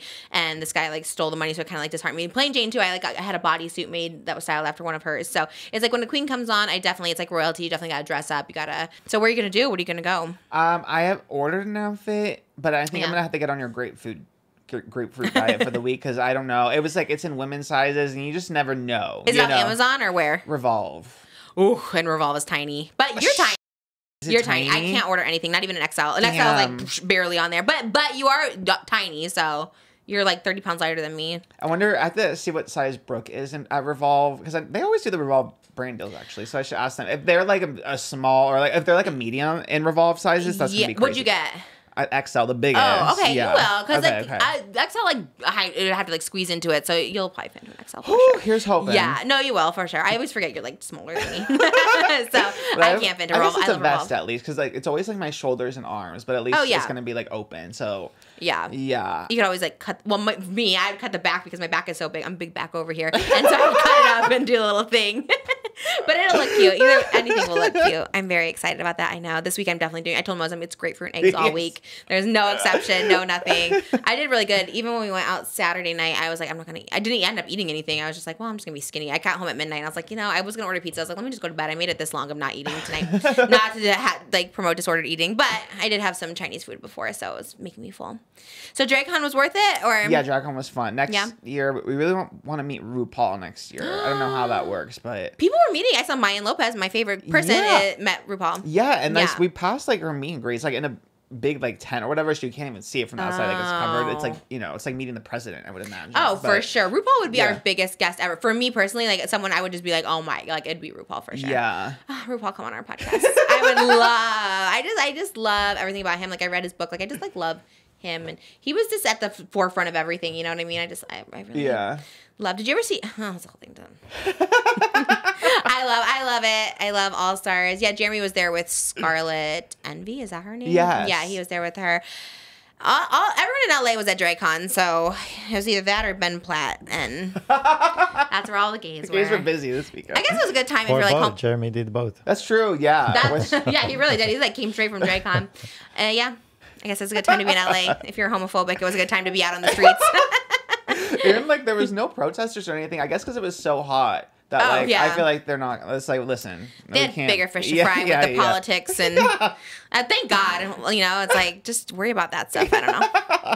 Political stuff's happening too much. Is there an election? The election's this year, right? Is that what's happening? November. Like too much happening. There's one coming up. Yeah. It's draining, and it's just still it's hot. gonna get crazier and crazier. Okay, well, we'll just be here. Not talking about that, so if you want an escape from it, because that's all I need. I'm just like, oh my god, why is my even yesterday we were watching TV, the Hacks, and you're like, oh look at this, like Biden said, I was like, can we just watch Hacks? Like I'm just in this world right now, but kudos, mama. Kudos, mama, kudos. But it's backwards, doesn't he say kudos, mama? I thought so, but I imagine Plane would get their merch correct, right? I know. Why do it's a Mandela effect. Yeah, very kudos, mama. Yeah. Or we just said it wrong, and then we just stick with it. Yeah. Wasn't that cute when he was telling about his HIV diagnosis? Yes, actually, yeah. He's like, kudos, mama. Thanks for sharing. Then how did they go from that to fighting with each other at DRAGCON? I don't know. Well, I guess both. You can support someone's story without. Clock them, yeah. Oh, that's fun. Yeah, I did think about you. I really did. But you were busy anyways. I guess I could always think of Jimmy as a backup too, because I really realized I have no friends. And I was just like, wow, I literally only have Jeremy, who I hadn't seen since my wedding. We talk and we text, but like I was like, God, I really don't have friends. Which is sad. I need to get more friends. But I'm a bad friend, so. I feel like you have more than you think. No. I don't know. Who would have been my person to I literally on the way there, I was like thinking, I was going through my phone. I'm like, there's no one I can just call and be like, do you want to come to this with me? Rosanna Pansino. But generally speaking, that's a hard thing to do, when you're on the way to a show to have somebody to come. Jeremy is the one to call for that though, because I did let him know a couple days in advance, but he's definitely the one where he's like, I can absolutely come right now. Like he is someone who like just come and show up. And, I admire people like that. Could literally never be me. I'm not like a last minute. I need like days to mentally prepare. Yeah, to like get ready. Same with me. I was like thinking about like what outfit, what I'm doing, like all stuff like that. So, wow, we had a great weekend. maybe we should leave the house more. Is the moral of Yes, the story. I Every now think and so. then. Yeah, especially it's just like nice to be out amongst people and not working and just like having fun. I was like, wow. This is just fun to just have fun, And that's why I was in a good mood meeting people. Like, I wasn't paranoid. Like, it just felt like the vibe. I'm like, this is the place. Yes, I'm out in public. Like, I'm cute. I have my makeup on. Like, I don't have my kids with me. Like, this is the vibe to all, key. And everyone was. And everyone was so nice. Like, literally so respectful. Like, oh my God, like, I don't want to take up your time. Like, whatever kind of. Like, everyone was so nice. And I was in the mood to talk. I was like, well, I was asking them questions. I was like, let's have a key. Let's talk about Ben Platt. Let's talk about the podcast. Let's talk about everything. So, yeah. And then it made me super happy to see Gaming with the spray tan and that he got a meet and greet because of the TikTok. And I was like, it's amazing. I love him. He's so great. They're all so great. Everyone's so great. Jake Shane's so great. Jake, come on our podcast. People were kind of gagged with him too when I posted the picture. Everyone's like, oh my God, Jake Shane. Like, when people can repost, a lot of people reposted that one. I was like, we love to see. Well, that's good vibes. I'm glad we started off with good vibes. It's also, It's the full moon still, by the way. Full moon in Cancer. Oh. It's happening for the next 2 days. It started yesterday at like 11 a.m. And what's rare about the full moon in Cancer, it's our second full moon in Cancer. The first one was in June. Of the year. Like, it's rare to have the same full moon in the same sign in the same year. Because of leap year, it pushed it. Oh. Yeah, so I think it's like, no, we have the full moon in Cancer, but it happened twice this year, which is like rare. I see. Yeah, Okay. so it happened in like June, and then it's happening right now. And so if you see it, it's like the time to like manifest like double everything you want. It's a full moon. It's like whatever you want, you're gonna get times 2. So not only did I manifest in my journal last night, I typed it out to Moses, sent him a picture of it. I was like, you have to write a letter to the universe. You say, dear universe, and then you just write everything that you want, and then it comes true. Wow. So I took a picture of it, and I was like, when all this stuff comes true, and I have wild on my list. I have wild, but like everything I manifested has come true, including meeting Ben Platt. So, wait, when is it? How long is it there for? The moon? 2 more days. Okay, I have time. Or like a day and a half. I was kind of panicking first. I didn't know what I would put down yet. Oh, well, do it tonight. Well, and if you're watching this on Tuesday, you have until like the end of the day to do it. You know what I mean? Because the full moon's still out there. Yeah. Oh my God, I have to You don't know what you would ask the universe for? No. You could just what? You don't. I don't know. I had 8 things on my like big 8 things. Yeah. Oh my God, I don't know. Oh my God, really? Yeah. We'll start with meeting everyone on your tree. Oh yeah. Well, I guess we did that last episode. You can do it again. Was it in the last episode? I didn't watch it. You haven't watched the full. Okay. It was. Our episode was so short, so I'm like, what did he cut? I mean, maybe he cut his family tree because it was like 30 minutes long, which is, I loved it, but I was like, I was so curious. And Jimmy didn't tell me that. I even was asking Jimmy, I was just like, I'm like, any stories cut? He's like, just the usual notes. I'm like, but what? Like, I was so, and I literally don't care. I never wanted to come across as like, okay, what did you cut? Because I like literally didn't care, but I was so fascinated. I was like, and you know me, I can't watch a whole episode back. So I was like, I don't know what. So then I was thinking about everything, and I was like, and I keep referencing your family tree, but I'm like, did he have it in the last episode? Hopefully people know. Or who you wanted to be friends with. Let's see. I think my family tree, I think I've met almost all of them except Olivia. Where did we go? Yeah. Are you seeing her? Are you going on her tour? I don't have tickets yet, but I know I'm going to be there. I just know. Manifest That's that, manifest. dear universe. I don't even, is it? I'm just going to make it happen. I guess that's manifestation. I think that's so. Yeah. It is. But people say that. They're like, no, you just did something to make it happen. But like things have to align, right? Things have to, like, I can't, like, you could buy a meet and greet to Ben Platt, right? Of course I can do that. But like the way it just like aligned itself, where I got to meet him after and got invited to their house for dinner. I would still love that invite, you know, if it's open. But, you know, all that kind of stuff is just like, oh, it just like happened naturally. And we always say this, like in general, like try not to force things, right? Like Moses was supposed to come with me, like last minute, we couldn't find someone to watch the kids. He couldn't go. And then I was thinking like, okay, we could ask this person. And he's just like, you know, just like if things don't happen just flowingly, if you have to like force something, like it's like not meant to be, you know, because who knows, like Malibu could have gotten sick that night, like whatever. And it actually worked out because you got to see your family, like they came over with their kids and stuff like that. So it actually like worked out. So maybe that was the reason. So I always think like if just like let the universe flow. But having said that, the universe has to know what you want. And it's not a mind reader. The universe isn't a mind reader. Like you have to like ask for what you want. And so I think because you put it out there, live here in Puerto Rico, it'll just happen. Obviously you're connected with ET and everything. So it's like, obviously it could just happen for you, but you have to speak it into existence. And maybe it'll be even better. Maybe you'll get a meet and greet. Maybe she's like, I love the podcast. Actually, Oscar, you should have your own. It should be called Just Oscar. Like, she might be just that. You know what I mean? Like, she would probably be so excited. You just never know. Very Ben Platt. Like, the fact that he knew my daughter, so I was just like, what the hell? Like, how do you know my daughter's name is Malibu? That's so cool. So, anyways, it could happen. And, yeah, is that number 1 on your list for the universe? I don't know if it's number 1. Definitely on there, though. I have to, like, really sit down and, like, reflect, I think. And my meditation era is going to start. No, I'm going to start it. Okay. Yeah. It's hard. Meditation's hard, especially when you're busy, because I'm busy and I don't get to meditate. But writing down in my journal for at least 20 minutes a day helps. It's like clears your mind, puts down. I'm going to have to take an Adderall and meditate. I don't know. Okay. Yeah. Does Adderall make you like slow down or speed up? Because For people who aren't ADD or ADHD, it can like speed you up. I feel like it's little crack vibes, or like, I guess like cocaine. Oh, but I don't think you meditate on that. For me, it's like it slows down my brain. It like makes me able to like not be in like 10 different like mental spaces at once. That's what meditation does. So basically, once you actually practice it, I won't need the Adderall too. Then it will take Don't you advise there. him to get off his medication. Jeez, you're not a doctor. No, I'm saying for whoever it fits, that's what meditation actually does. It slows down your brain. He's like, just and get off your clears it medication. out. Just meditate. Right, it is the worst thing to hear for some people. That's why even when I say it, I always put a disclaimer. I'm like, works for me, not for everyone. Yeah, but you know, like all you gotta do is just breathe. Okay, thank you.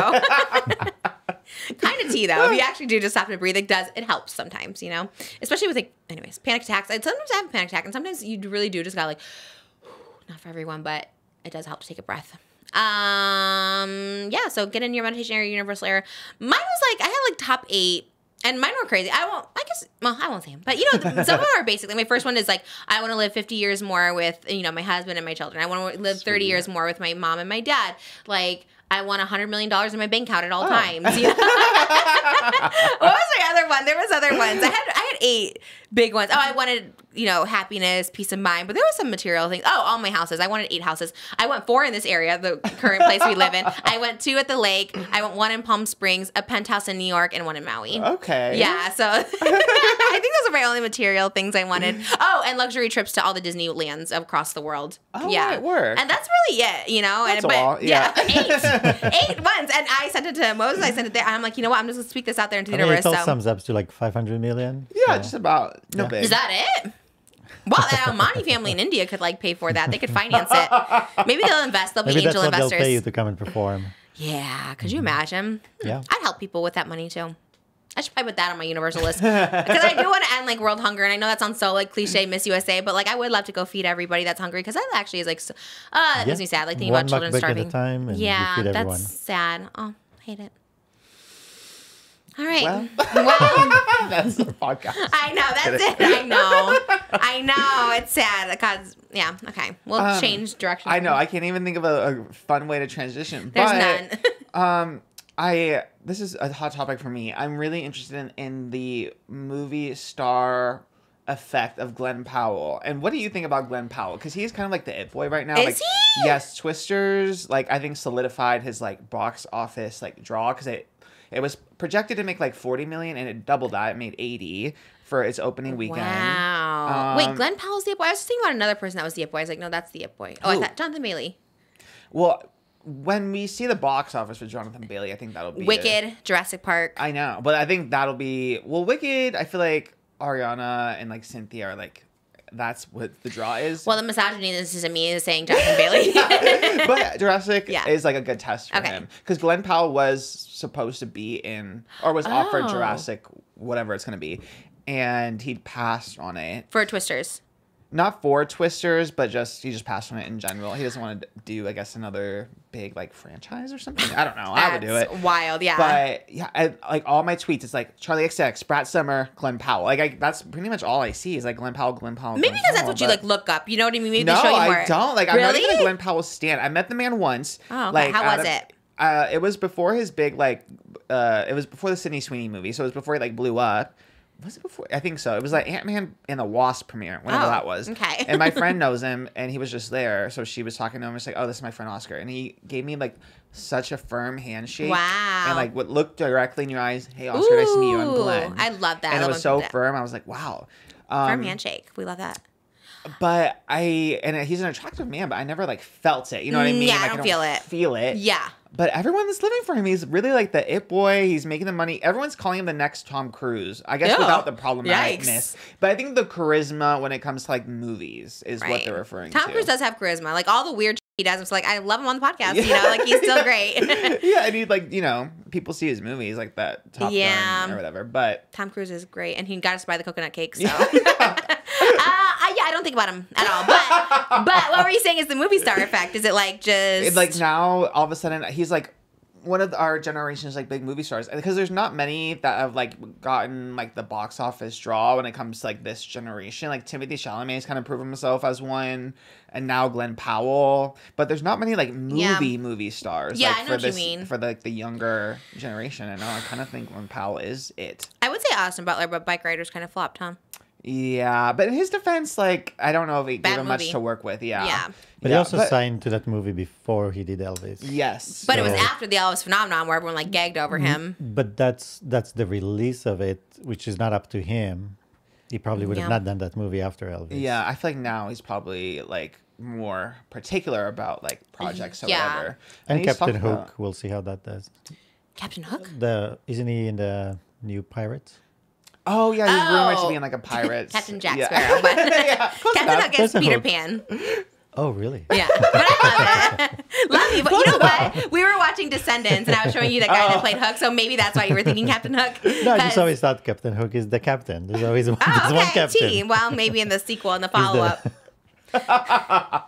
No, we were watching this. Oh, so weird. So on July 20th of 2023, when the first day we started this podcast, I DM'd Joshua Robert Colley, who I loved from Broadway. I like talk about him so many times. He played like he was in Les Mis when he was like 10. He was at the Hollywood Bowl as Flounder. Like I loved him so much. And now he's like 18 or 19. He's like a full actor. He was in a Rebel Wilson movie, the one about the high school. Anyways, he's like Captain Hook in the New Descendants. He's like, and I was like, oh, T. And anyways, I just haven't talked to him. I sent him that message, and he's like, didn't really like. He replied. He's just like, oh, I'm like under contract with Disney. I don't know if I can or whatever. And then like literally yesterday, I got a DM from him, and he's like, if you still want me on your podcast, I'd love to come on. I was like, you were like my first guest I ever wanted. And I had the DM from July 20th, and I was like, absolutely, please, love you in Descendants. He's kind of everything. And he plays Captain Hook, and he's a musical theater guy, which I love. We love musical theater. But yeah, with Glen Powell, I just don't think about him, but it could all change. You know me, I'm obsessed. Like what's gonna be the thing that like flips you onto Glen Powell. But yeah, everyone loves him, and he does have good chemistry with like all his co-stars. So I think that also sells. Not to be that person that's like, I don't see it, but like I didn't really. I liked anyone but you, but. What else have you seen him in? That's it. Oh, and Scream Queens. But I didn't like him in Scream Queens at all. And I know his character was supposed to be douchey, but like I liked like the Rose Bros in Scream Queens. Like I like the douchey. I like Emma Roberts. She's like in Scream Queens. Like I like those characters. I always thought he was an odd choice for it because he always looked, and again, no shade, but he always just looked way older even when he was younger. You know, like in Scream Queens, he looked like he'd be like 30, and he was supposed to be like in college or something. Yeah, and he's 35 now, so around Scream Queens, he must mid-20s. Oh, so yeah, I don't know. I never got it, but there's some people I just don't get. Like who? Like Jake Gyllenhaal, never understood him ever. There's moments where I get it, but not on the reg. Do I like? Yeah. For Jake Gyllenhaal, even Glen Powell. Like I get the allure. I think I get why everyone's excited. There's this one scene in Twisters where he walks out like and it's raining and he has a white t-shirt, so it's like kind of see-through. Oh. And apparently there's like all these TikToks, everyone like screaming in the theater, like losing their minds over Glen Powell. And I'm like, damn, like he really has that effect on people. And he was, I guess, filming that movie. He adopted this dog named Brisket, and like he posts his thirst traps with like his little dog. And he does like the little TikTok dances, like the apple far from the trees, doing that with his dog. I'm doing that today. Are you really? Yeah.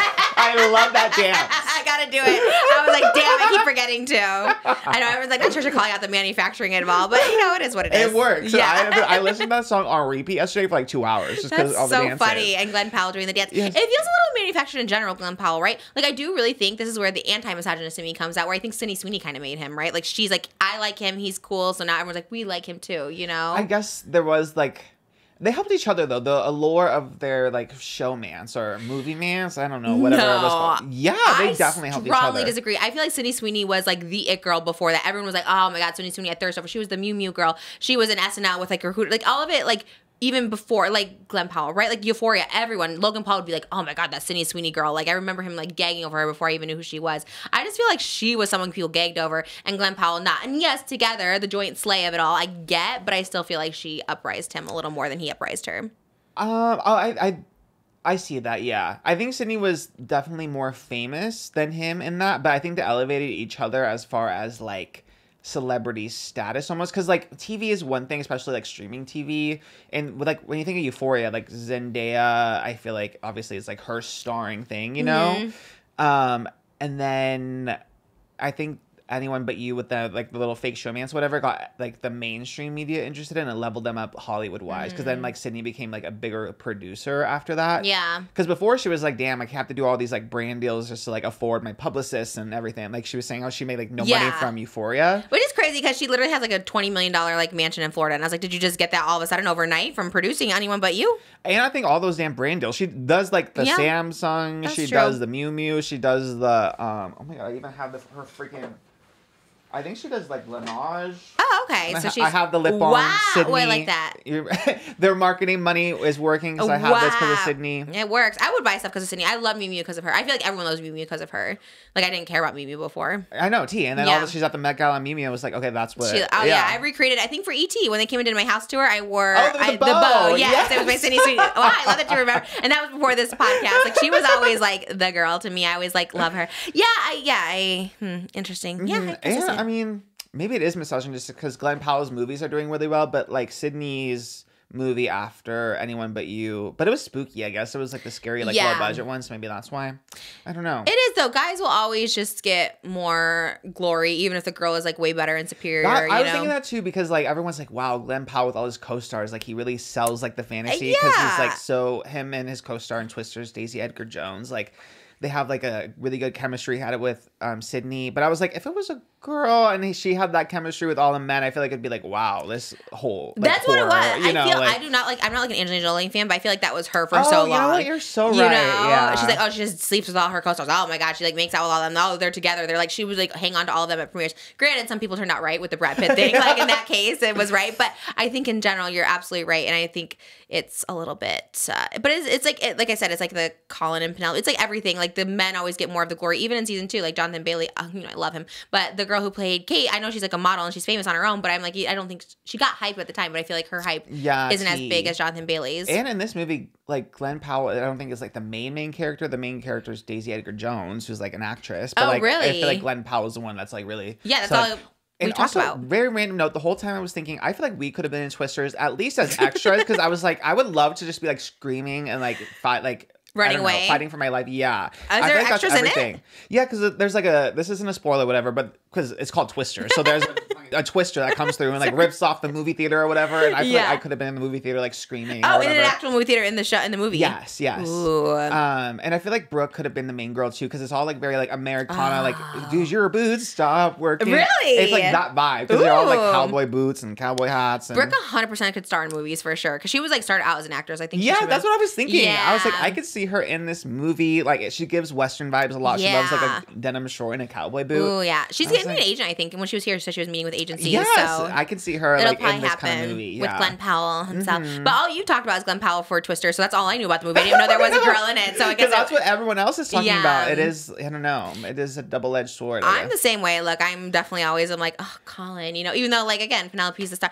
but that's everything. Look at the YouTube world, it's like with Tana, everyone's like, oh, look at these guys talking about Tana. Meanwhile, like so many gays and girls have talked about her, including Tana herself. I saw someone comment, it's like about that too, and they said, this isn't a direct quote because I can't remember it, but it was like when the girlies are kind of talking about it, it's seen as gossip, but then like the community bros like legitimizes it and like, oh, we're covering the story. Yeah, oh, we're listening now. Like this must be really, it doesn't, especially when Tana herself has been talking about it for so long, and then all these guys are like, well, look, Tana's been talking about it for years. It's like, yeah, what the hell? Like now, it's just how the world is. It just sucks. But especially in movies, more girls would go to watch a movie because the guy is in it. That's true. And guys go watch a movie because the guy is in it. Because it's usually action movies, right? Yeah. So they pull more. Guys don't go for like, they think Sidney Sweeney's hot, but they're not going to go see Anyone But You because she's hot. You're so right. Yeah, it really is the actors that like sell for both. Oh my god, that's so messed up. I never thought about that. Isn't that crazy? I know, I didn't think about that either. Good clocking on that. Because honestly, that's why I think people market when they, especially when they come to anybody, right? They ask what your demographic is, and when you have an all-female demographic, and I know because we have an all-female demographic, it's so much like higher for them to advertise with you because the girls are the ones that show up and buy things and show up and to see you in concerts and stuff like that. It's like rare straight guys in general like go see a show because someone's hot. You know what I mean? So there's that. But I guess it's smart. I guess it is what it is. My transitions today are sucking. I didn't even look at mine. I feel like, I want a tour bus. That was mine. Okay. First of all, I'm on TikTok where everyone has a tour bus right now. I saw Madison Beer's tour bus. Yeah. Madison Beer was like, this is my tour bus. I want to say Tate McRae was like, this is my tour bus. And they all have these bougie ass tour buses. They are on tour, so I guess that makes sense. What is such fancy ones? Is it like summer tours? Yeah. I want to go on tour. We're also watching Hacks, and Deborah Vance has a tour, and she goes on tour with her. And her bus has pink like spikes on the wheels. She has a pink bed in the back. It was so. I want to go on tour so bad just to get a bus. But who makes these buses? Do they buy the buses? It's so weird. Like I opened Facebook, and you know how they have shops? Like there were like literally tour buses on sale. Oh. Wait, on what? Like secondhand, like tour buses. On what? On sale. Facebook on Marketplace? Facebook.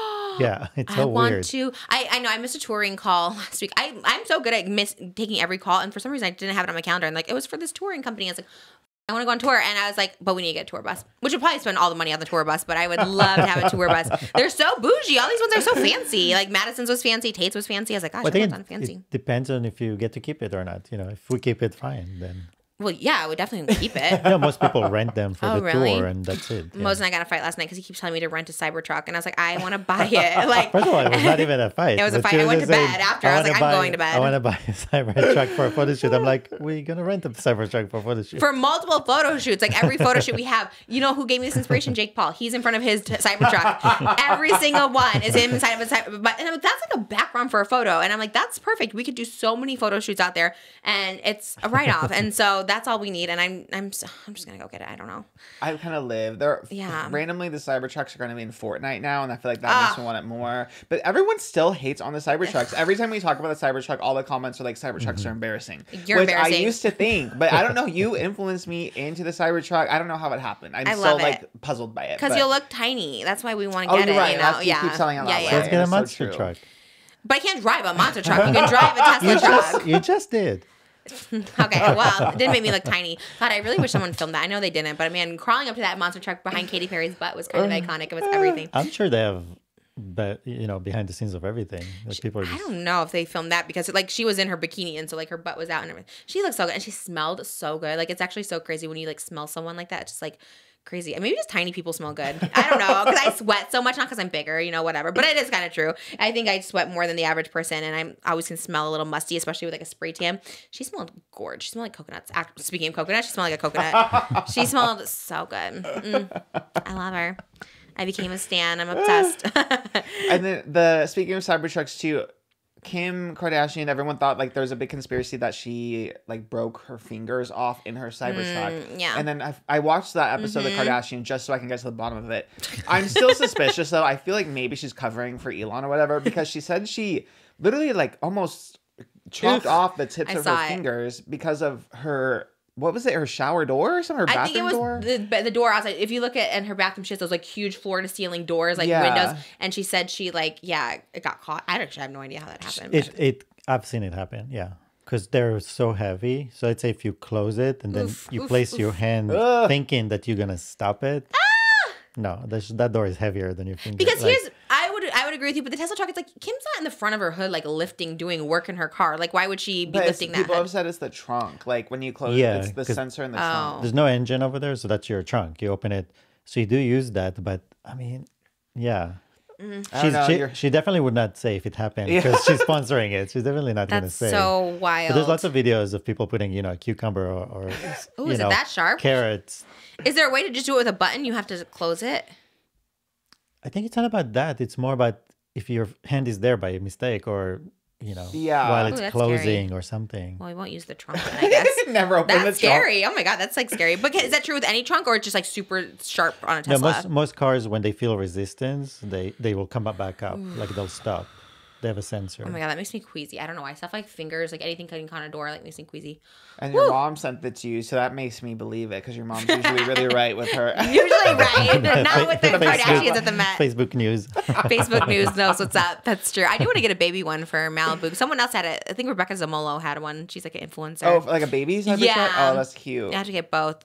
I'm getting it. And get them both wrapped. Yeah. Our fights, the only fights anytime we ever disagree, it's not even fights, but I guess the little fights. Or when I get mad is only ever over cars. It was in the Maybach and then it's like this. So you just got to get over the hump. We get it once and then just fight it. And then once we have 3, it's good. I've never had more than 3 cars at one time. You know what I mean? And I won't go like buy a fleet of cars. But the Tesla truck speaks to me. It's like the Dolce & Gabbana plates. Everyone went to Italy for Fashion Week and they did Dolce & Gabbana. They had these leopard plates that people were eating pizza off. And so I bought one. It's like $895 for a plate. For a plate? Yeah. But I ate my fried rice on it this morning, so I was like, it just makes you feel a little cute. You know what I mean? And when you can't stop thinking about it, like this Fashion Week was in like mid-June, and I couldn't stop thinking about it. I was like, you know, I'm gonna get those plates because I don't know. What else? But it was just the one plate?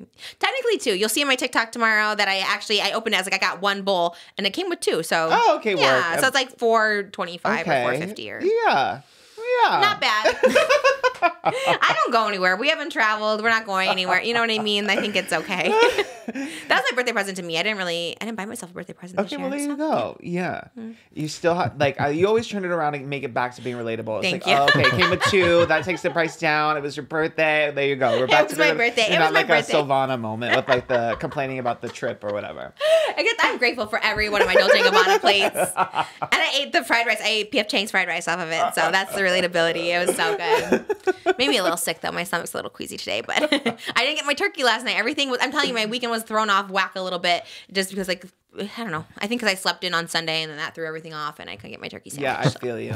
Because It happens. Saturday is busy and then it bleeds into the next day. Right. Yes. And then Sunday you have a little bit of a come down and you're like, dang, I was Cinderella last night and this morning I'm back to changing diapers, you know? Speaking of diapers, Jojo Siwa has her plan for triplets. There we go. I finally got one. This was what interview? Where did she give this interview? First of all, I did That's a see good question. Because I saw this and I thought I saw it on Pop Crave, but I thought it was Poo Crave for a minute because I was like, there's no way this is real at all. Well, while you're doing that, shoe cam, can you see my shoes or no? These shoes, not sponsored, are by Naked Wolf, but Naked Wolf always comes up on my Instagram like ads. I don't know why, but they're really cute. I like a chunky heel. Everyone on TikTok is coming for this girl for wearing wedge heels. She had like white Mega Chorus heels with a green dress and bullied her off TikTok because she goes, if you're not wearing heels to the club, then what are you doing? And it was like shoes like this, and everyone's like, okay, you chunky heel, like what are you doing? You know what I mean? And then she's like off. I hope she's okay. The girl in the green dress, but Naked Wolf, we love these. Not sponsored, but. We'll put him back on our cozy ottoman. But yeah, Jojo, I mean, she talked about her plan with, what is it, Freddie, Eddie, Teddy? Yes. Yes.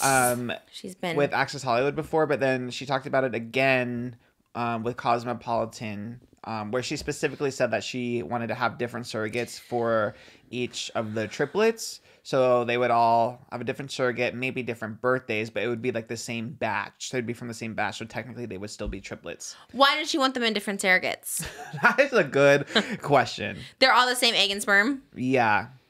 Well, And probably she said she has the donor lined up already. because the age, probably. Because if it's the same surrogate, she has to wait. You can carry triplets. People can carry triplets. I think it's hard to design that because a lot of people start with twins and end up with one. No, but if you put 3 embryos in your That surrogate. doesn't mean all 3 will stay. So she thinks it's a higher probability. And also, it's probably not that healthy for the baby to be 3. It's healthier to be 1 because they come out really small. Right, but people do twins all the time with IVF. Like people put 2 embryos in all the time. We know a couple that did 2 embryos and. Right, and all of them one stay. But if it's also if it's twins, they come out really small. So triplets, they must come out even smaller. You know, in vitro. In vitro. Kind of a weird thing she just puts out there. Like I just want a separate. It's so surrogate. specific, yeah. And she said the timeline is 3 years, whether we like it or not. Yikes! I really feel like she's like trolling and doing it for attention, obviously, because like no parent is like whether you like it or not. I'm doing this. I'm having these kids. It's like such a weird like thing, you know. I don't know. Also, we're not your parents. We don't have a say on this. Do what Yeah. you want. Right? It's giving too much, but. Yeah. I mean, happy for her if that's what she wants, do it. But, you know, the aggression is there. It's very much of me coded again. When we watch those videos of me coming for Tati, it's very aggressive for no reason. And that's giving me Jojo because it's like, no one's worried about it. Like, everyone's like, okay, you know what I mean? Like, you know, you say these names, you're saying it so people know. And they're outlandish and shocking. And, like, I don't mind the names, but... like, you know, like you don't have to talk about it, you know, you really don't. And so if you're so like upset about people's reactions, you know, you don't have to share everything. Yeah, and she said she already has like her her sperm donor lined up, so it sounds like she's serious about it, but it does kind of seem trolly to me. And also, Yeah. I think I'm kind of just burnt out on JoJo because nothing really like shocks me anymore. I'm like, okay, JoJo, like literally everything that's she like all the antics, the music video, the new EP, and like the new like bad dance that she's doing. I'm like, okay, JoJo, like. Yeah. Kudos, mama. Like, I don't know. I have nothing else. I think she ruined the shtick. She ruined the joke. You know what I mean? Once you get in on the joke, and not that she wasn't in it from the beginning, but yeah, it kind of ruins it then. It's kind of like if you do too much with it. It was just like she went really hard on the whole like cringy kind of thing. And then she reacted to like Karma being the most disliked music video of the year. Oh, and she was living for it. Yeah, I think it was like second place was like Taylor Swift like 30 million, then it was like JoJo like 200 million dislikes or something. Wait, like, why something did Taylor crazy. Swift get so many dislikes? I think it was just because she is like an artist. People are also like overexposure kind of thing. Like people are kind of sick of her.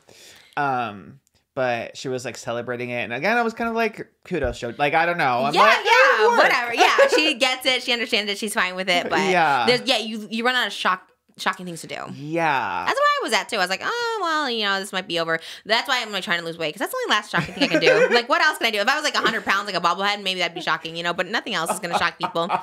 Like that's Trish, That's why, like I said, the most shocking thing she could do is do the complete opposite. Like you just take yourself seriously. Yeah. I'm like that. Honestly, that really is the shocking thing. Show the real JoJo. Yeah. And then I think that could be like the next era or so. But yeah. maybe this is the real JoJo too. I don't even know at this point, but I think they don't even care to be like not in a mean way. She loses it. Yeah. So I don't even know. I don't know who the real Trish is. You might be like, I don't know the real JoJo because it does get to be like a little bit of a character and you kind of don't know. You're like, what is reality? Yeah. Like how do you differentiate? That's a problem with trolling, I guess. You kind of just become everything that you are because it's like she probably does love bling and like all that stuff like that, but then it becomes like, who am I? You know, I feel like that all the time. I always have it. She's definitely like, in my opinion, has like a little bit of identity crisis because I also had an identity crisis, and I still kind of do. I still am like, that's why I still cosplay. Like you still kind of don't know, and I don't know if it's like, I'm not saying hers is trauma. Mine came from trauma, right? You kind of like don't want to be yourself. You put on this facade. You're a performer. That's all you know, and then you're like, who am I though? Because she missed those formative years to find herself because she was on TV and performing and stuff. My opinion, but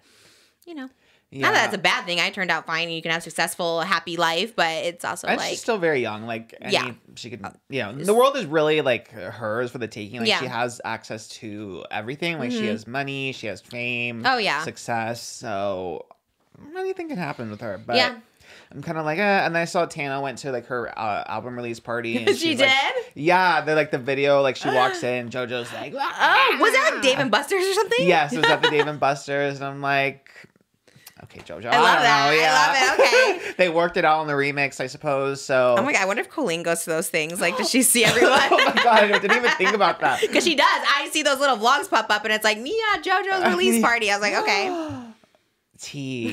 I didn't even think about that. Ballsy, I gotta say that. That's so bold. Like, just be like... That, again, proof, like, I didn't even think about Colleen. Yeah. That's the first time I thought about her in a while. So I'm like, wow. Yeah, I don't usually either. Like, things will pop up and stuff, and I'm just like, okay. Yeah, 1 year later. Right. Yeah. Or over when... That was June last year? Yeah. Wow. Over a year. Yeah, it's been a year since our podcast. Now we're on the up and up of everything. Yeah, that's crazy. That was like the worst apology. Although they did say Cody Ko's I'm sorry might be up there with the ukulele apology. That's what I was thinking too. It is probably worse, IMO. At least, I mean, Cody's was an actual crime, allegedly, whatever, but...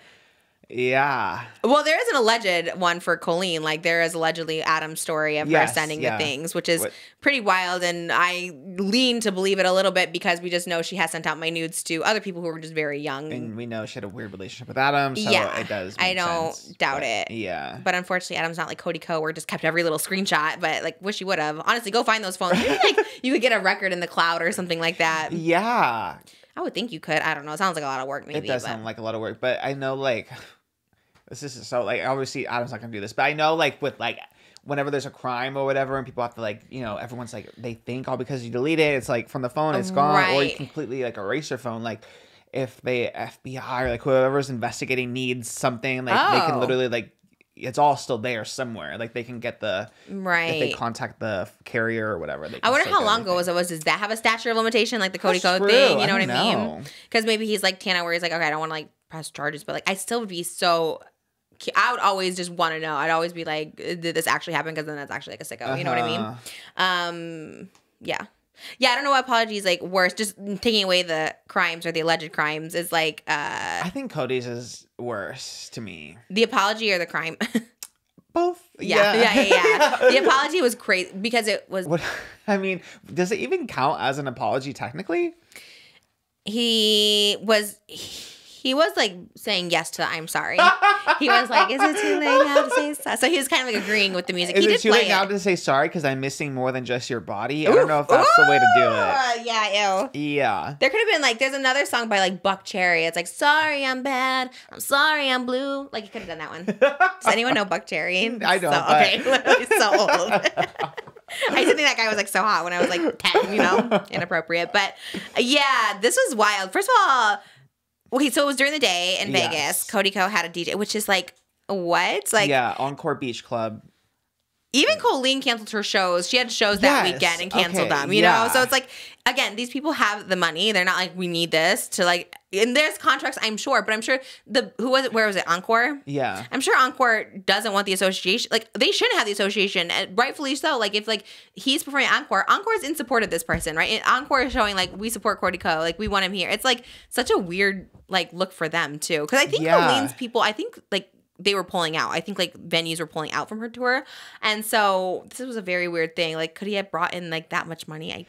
I don't think so. There wasn't that many people there, and you could still buy tickets up until like last minute, I believe. Like, and I don't know. The whole thing was weird. And I get, again, the contract thing too, but of course there was like a way out of it, especially with everything going on. Yeah. And like, it was just the most cringe thing. Oh, that was the most embarrassing thing I've ever seen in my life. Oh my God. That can't get worse. So embarrassing. How old is Cody Ko? He's in his 30s, or he's 30. He's going to be 34 this year, I believe. Oh my God. That's the most embarrassing thing I've ever seen in my life. Like, that was actually crazy. First of all, he's like not good. Like, the way he performs is like, it's not good, right? Like, good. That's so cringe. It was like Philip DeFranco DJing or something. Like, it was just like this weird dad that's obviously just sitting behind a computer all day. Like, it was just very like weird. It's like he never, I don't know, it was very odd. The body language, his face, like everything made it very creepy, especially that he's 34 years old DJing, and he's not a cool 34. He's not like Pauly D, right? Where all the kids are like, yeah, it's like this guy who just makes fun of people behind a camera with like a wife and a kid. It's just like, this is like really weird. Why are you here? Like, I don't know. That's a little bit.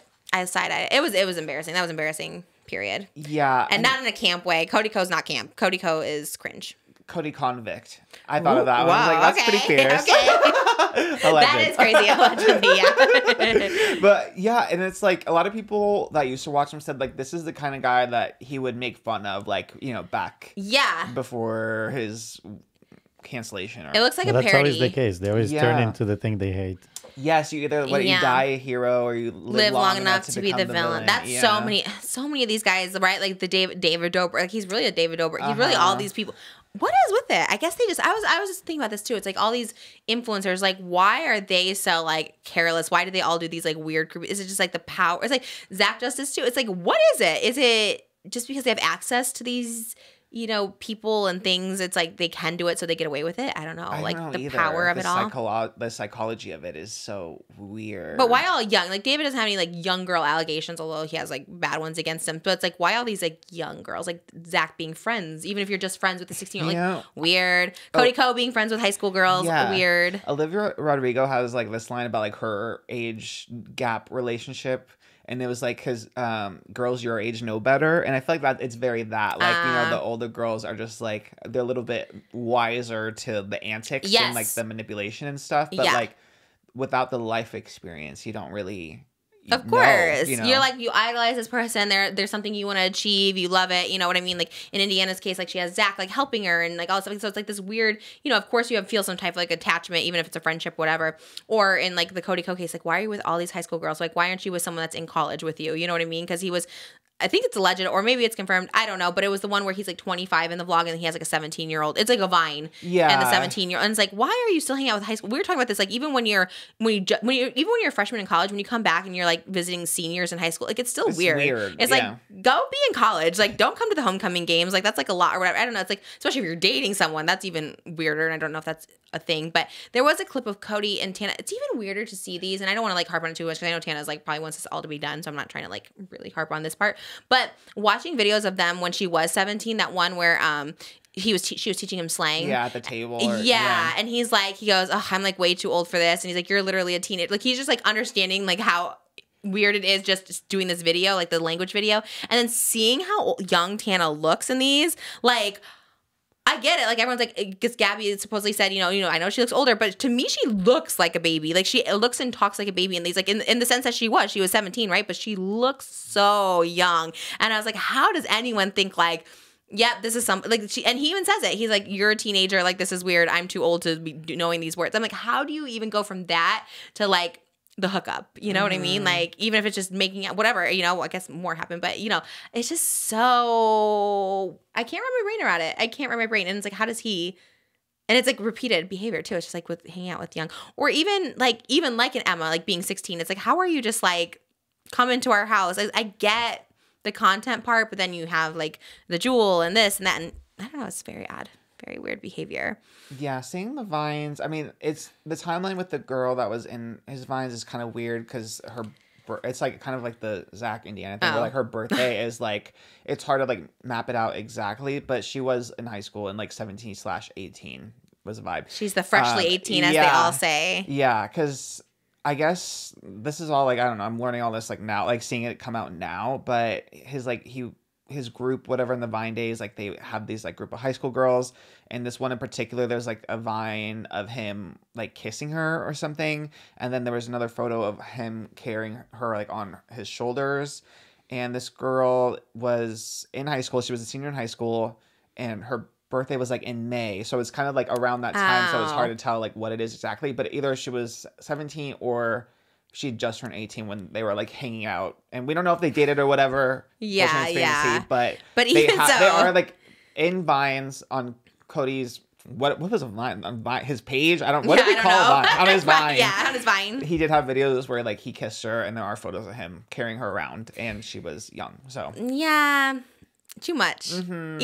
Even 18, like Tana was 18 when, you know, someone tried to kiss her that was in his 40s, and it was just like, too much. Yes. Like, that was even for a vlog, but even if it is, it's like still too much. Because again, I remember in the vlog spot specifically, like too, when he did the thing, like kissing Seth and stuff, he's like, this is what we do. Like, it's, you know, like we're like in a movie. I'm like, but you're not. You're playing yourselves in a like, these are, you're real people. Yes. Like, you're using your names. It's a real situation. You're pranking someone. Like, it's not, they acted like David Dobrik was like Quentin Tarantino or something. And then everyone was just like performing it. And I'm like, that's not it. That's not what it is. And same thing with Cody, like kissing people. It's like, not it. And again, freshly turned 18 is still creepy. Like if you're like waiting for, she just turned 18. Well, you knew this person before. You knew that's still gross. Like just one day doesn't make it like, oh, they're legal now. It's like, no, it's still creepy. And too, I saw clips of that awkward like Jeff, Cody, and Jake Paul collab. Oh, I haven't seen that. Yeah, that came up too. And I remember Jeff telling us about it, but I didn't really know what he was talking about. No, me neither. Because I keep seeing more and more people coming up on TikTok that had channels and videos, and Cody Ko would basically hate on them. Like, you know, feature them as a cringe video and send a ton of hate to them on regular basis, because you would react to every video they make. And they basically get bullied off the internet. Mm-hmm. So some of those were very young creators too, like some kids. So I don't know if it's young creators he's talking about, that what he did, because like that's what he did. Them. Yeah, because that's what he did to Jake Paul too. Oh, is that what their beef was? I didn't know the Jake Paul Cody Ko like lore. I don't know the whole lore either. Okay. Yeah, but I remember Jeff saying it was like he had Cody on. He like surprised him with like Jake, and then he felt bad because Jake. Like Cody was really uncomfortable because of like Jake being like so aggressive and like threatening or whatever. But it must have been bad for Jake to be that like aggressive, and that Lele Pons was supposed to come on because I guess he really harassed Lele. Oh yeah, I don't know. Fun of all her like skits and stuff. Yeah, which is also weird when like a guy just like bullies a girl for like that kind of thing, when like that's like what's popular online. Like you're a weirdo. And also that's what gets me when you were telling me about how his character is like, you know, making fun of misogynists and defending women. It's like, but you literally like, harassed Lele for doing skits. Like you're what? Is weird, right? Like it sounds like he's more like pandering to like what's popular now. Like, okay, we're all going to rally behind women now that I have a wife and stuff like that. But like, that wasn't you 2 years prior, you know? Like, I hate that. It's like the misogyny of all, and it's bad. It's like bad misogyny. It's not even like whatever. It's like really just, I don't know, when you like bully, harass girls for like for literally no reason. It's not like, not to say me as an example, like, you know, there's no like back and forth. You're just like picking on her. Like, yeah, I think it goes back to about kind of like what D'Angelo was saying about like, it's like profitable to be like, you know, pro girl or whatever too. Yeah. Again, like just seeing a whole lot of stuff like come out too. I guess there was a clip where like Cody and then his co-host of his podcast, Noel Miller, I think for some reason they brought up like Andrew Tate, and they were like kind of saying how, oh, he's not that bad. And then they had to like apologize because all the girls that obviously watch him and be like, what do you mean Andrew Tate is not that bad? Like he's very like misogynistic and homophobic, etc.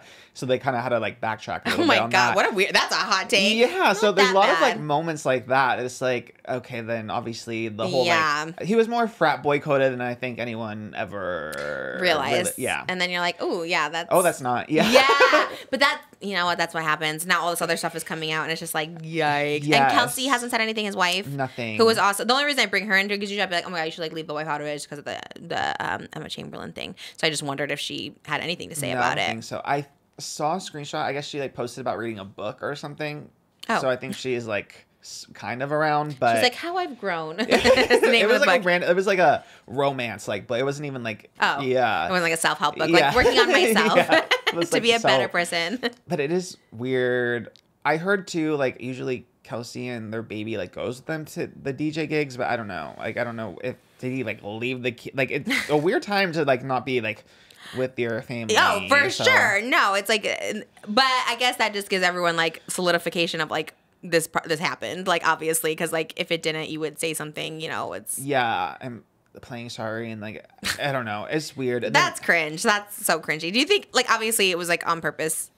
I feel like he would know to not play that song, and it's like it's not like it's a current hit. Yeah, You know what I mean? it didn't It's just like come out. Yeah, it is kind of at this point. It is too late to say sorry. Like what? Definitely, it's so weird. definitely. And then I saw there's like that's why you mentioned like shouldn't Encore like not want to be associated with him, but like Encore was the one posting him to their stories, and then they did like a whole dinner afterwards with Cody, and also like one of the people who works at Encore was like recording Cody giving a speech before the dinner. Oh, so okay. It's like they're in support. Really, yeah, they're standing in solidarity. Check what university they went to. They're probably like Duke boys. You know, they're definitely in the same fraternity for sure. Because that's how it is, and that's why I don't know who said it. Maybe it was D'Angelo. Maybe maybe it was Kurt. Someone said like, you know, or maybe it was a girl on TikTok. I can't remember, but someone said like YouTube like protected him for so long because you know people have gotten demonetized for way less. Yeah, like Leafy true. is here. Who did he arrest? Was it Pokimane or something? He made like was it her? Yeah, he made so many videos and he got his whole channel taken away from him. So it's like, okay, he was just like coming for this girl over and over, but this is actually like a real thing between two creators and they haven't done anything. They haven't like demonetized it and stuff like that. So they're like,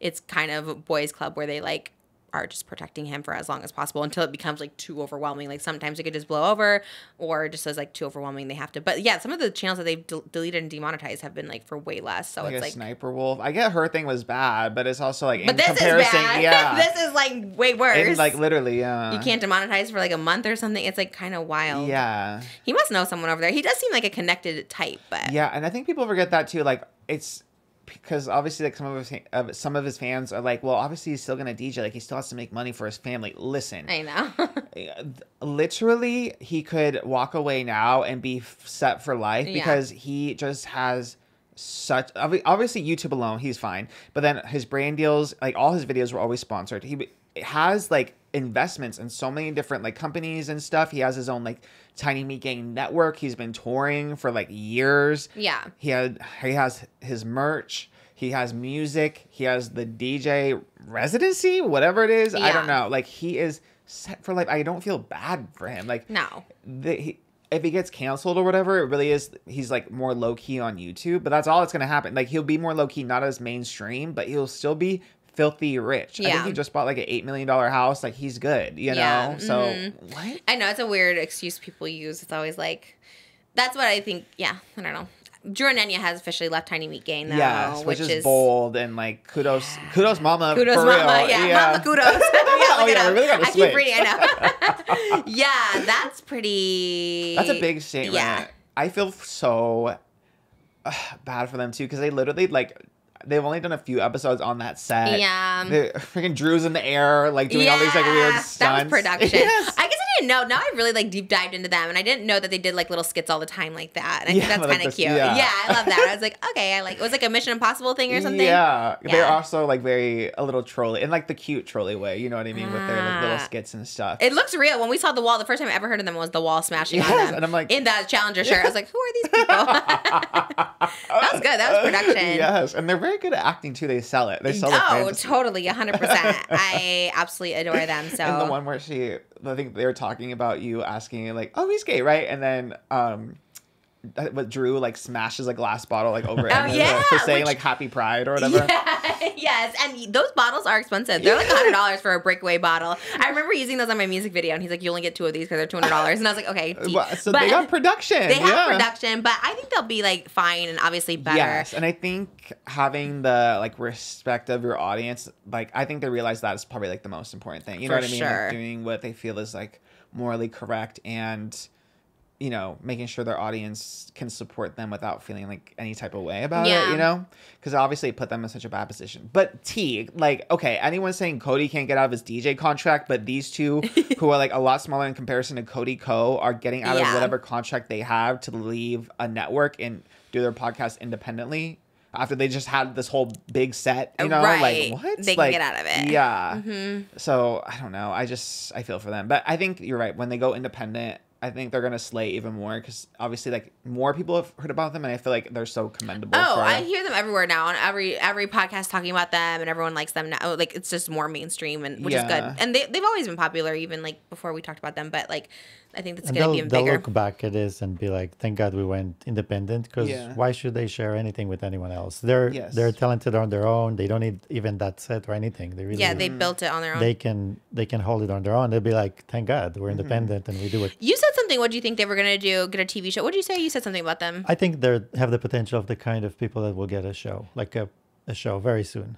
I feel like they're the kind, because they do the sketches and the comedy. It's like different. They're just a perfect duo. They have what's needed for that type of thing, you know. Yeah. Why is it called emergency intercom? Do we know? I don't know what the lore is on emergency intercom, but is that like in school when there's like an emergency announcement over the intercom? That's kind of the vibe I got, but I wonder why. Like, what is it about that I'm sure they probably with them? have explained it a million times. I wonder. I know. Every time I see any podcast, I'm like, what's the title? Like, I talk about this all the time. I was like, okay, well, I can't watch every episode, but they named it emergency intercom after the thing on public transportation, more specifically New York subways. Oh.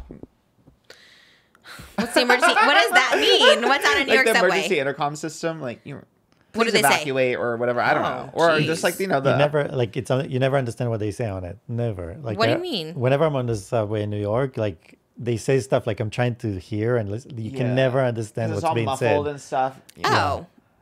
Okay. I have no idea. You're not like a New York lord. First of all, I love New York. I thought you hate New York. I love Broadway. Okay. I love staying at the W in Times Square next to the Olive Garden, going to Olive Garden, and then going to see a show. That's specifically, not New York in general. Oh, no, you hate shows about New York. Oh, hate shows about New York. Like anything, no. Except the Plaza. I was saying I would love to take Malibu to the Plaza, like Home Alone style, and get like a cheese pizza in the limo. Or they have an Eloise suite. Yes. And that'd be really cute. Yeah. Have you been there to the Eloise suite? Not the Eloise suite, but I have stayed at the Plaza. Yeah. Wow, bougie. When I worked at NBC, that's the hotel. I guess they work with the Plaza because that's where they put all of us. Like Rockefeller Center. Travel. Yeah. Did you go do the tour? No. It's so much fun. The 30 Rock tour? Yes. Oh no. You never but I was did? There. Like I had a badge. I was just going around. Okay, flex. You're like, I didn't have to do the tour. I didn't work there. Our badges still work from like the LA office. Like they work in both. What were you doing?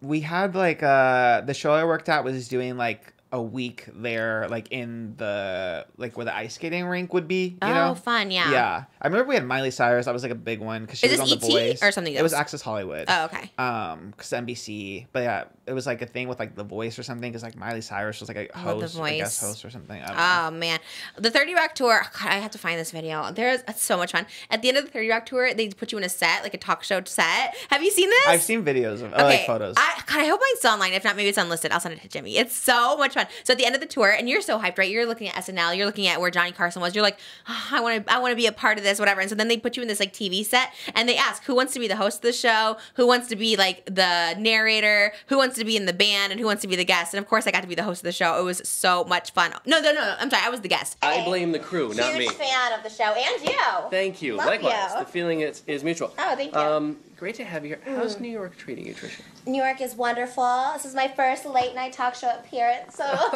thank you for having me. A tremendous honor. Thank you. The film sounds incredible, by the way. It has a huge budget filled with A-list stars. How did you land this role? You know what, honestly, I'm just married to the producer, and I was like, give me a role, baby, and he's like, there you go, and now I'm here.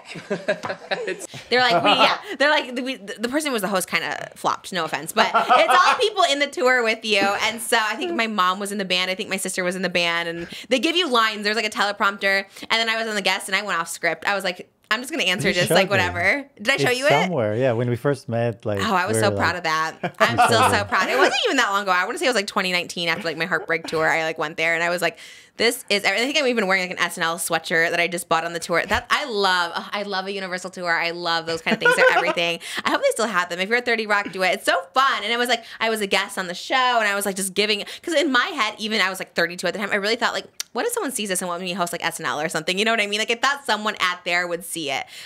So maybe there's still a chance. I think I uploaded it on my YouTube, but it's probably private. But that was the funnest day of my life. I love that one. Just anything where I can be like seen is like fun. I want to be a guest. I want to be a guest so bad on like Jimmy Fallon or something. I have nothing to promote, but something. Yeah, just myself. The Paris Olympics.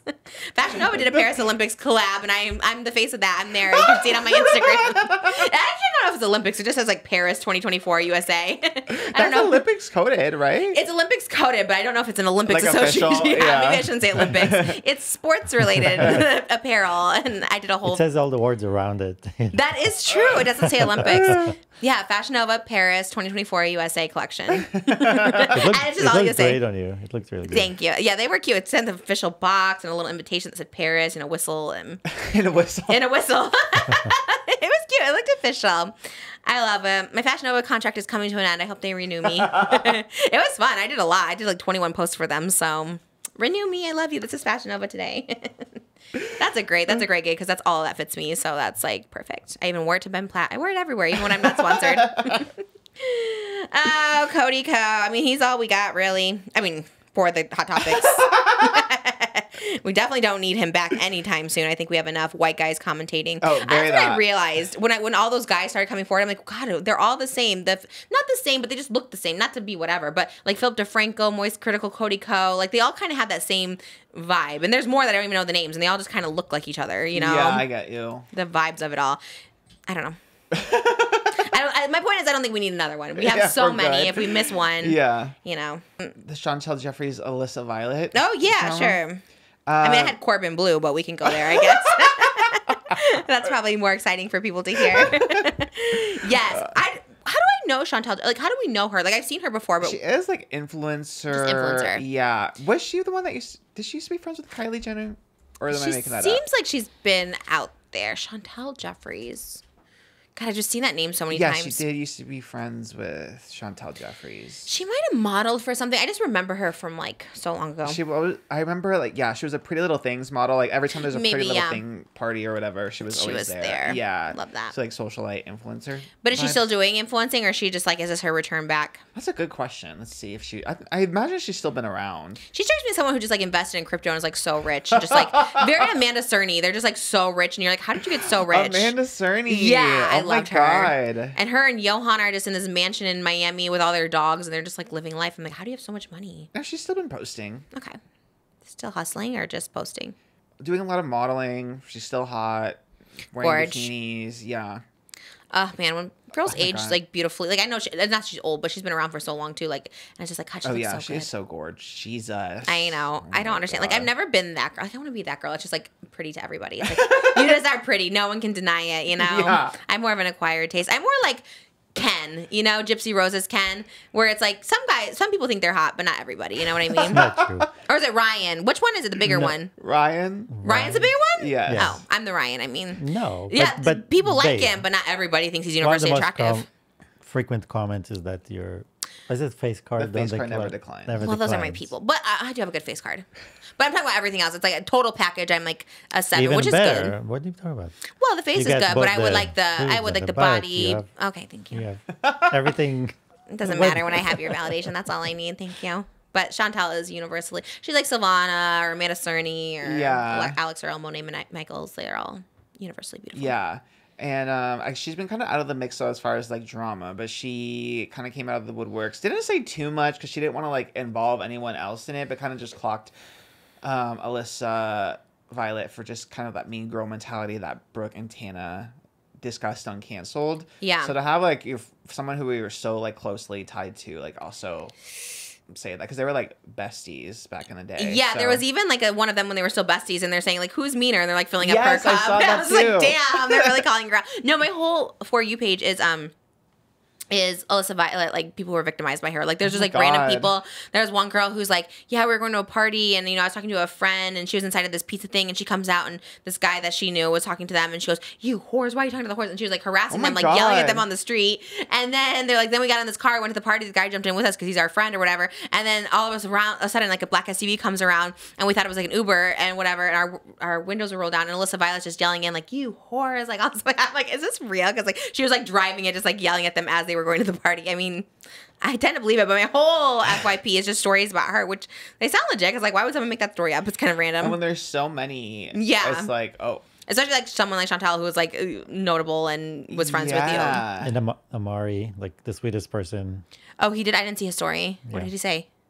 Same thing. You know, he's met her, like, dozens of times with Tana, and, like, she's always been dismissive to him. Because he's not Tana, you know. Yeah. I don't have an Alissa Violet story. I wish I did. I would share it too. I know. I feel left out. I can just tell.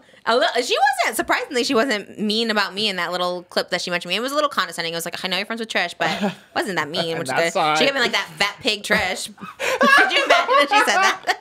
Well, she was like an anti-bullying campaign, so she could like bully you. But she shamed Hannah on the same thing, showing her butthole, so it's kind of the same vibe. I know you're friends with Trish. You both show your buttholes for money. She kept it cute with me, I guess. I respect that enough. I know. I kind of wish she would say something. Give us one. Give us a little something. Then we just go off. I want to be in it. Right. Yeah. Unleash. Yeah, that's true. That would have been funny though. But that's always the case when someone's like, oh, we shouldn't be bullying, and then they bully or shame other people. Yeah, literally her. People like Chantal were kind of who Brooke and Tana were talking about, because they're like, so many people are trying to get on, like, or begging to get on to cancel and talk about their Alissa Violet trauma, and I feel like she's probably one of them, and I can imagine more are going to come out of the woodworks too. Well, they said for Patreon they might do it. They might do the round table of it all. They would get the $1 million for sure for that Patreon. I hope they do it. Me too, because that would be the gag. Yeah. And then we were I texted you the other day because I didn't realize Paige Lorenz, who also was victimized by Alissa Violet, was the same girl who was victimized by Armie Hammer. Crazy. Who wanted to. He says he didn't want to eat her, just talked about, oh, you look so good, I want to eat. Kind of like a baby, you want to eat them up. Which good is the analogy. Craziest thing. That is kind of crazy to say. You can't look at a grown woman and be like, I want to eat her up, you know? I mean, it's good and bad. Whenever you bring out babies into your personal fetishes with your girlfriend, no. But the analogy was accurate. I was like, I get that. You don't literally want to eat the baby up, but I get it. I just want to eat you. People say that. Well, when Billie Eilish says, I want to eat that girl for lunch, I'm like, that's a metaphor. I believe Billie. Right. But when Armie Hammer says... literal. You could literally eat the girl for lunch. When Armie Hammer says that, like, if he's streaming Lunch by Billie Eilish, I'm concerned. You know what I mean? Yeah. But, like, you know, when Billie Eilish is singing it, I'm like, work. Are we on an Armie Hammer redemption arc? Over my dead body is Armie Hammer getting a redemption This is why arc. I said no to Piers Morgan. Like, why is he trying to make Armie Hammer look like a victim? Yes. but it had me believing it, too. I was like, yeah, I kind of feel bad for him, actually. And I was like, oh, I didn't literally brand her. I just, like, wrote an A into her body with a knife. Okay, that's still so weird. Yeah, there was no hot iron skillet going in there. I just had a knife and drew it to her skin and wrote that was Paige Lorenz. We got to get her on the podcast. That's what I'm like, she must have some tea, for sure. And like you said, why is she not making this her whole personality? Because I would. I know. I was thinking that she, like, I was thinking, like, you know, the Jessica Simpson, like, dessert line. Like, I would have everything that I make edible. That would be my brand, like, edible everything. But also maybe there's, like, trauma there with, like, Armie Hammer, because that does sound crazy.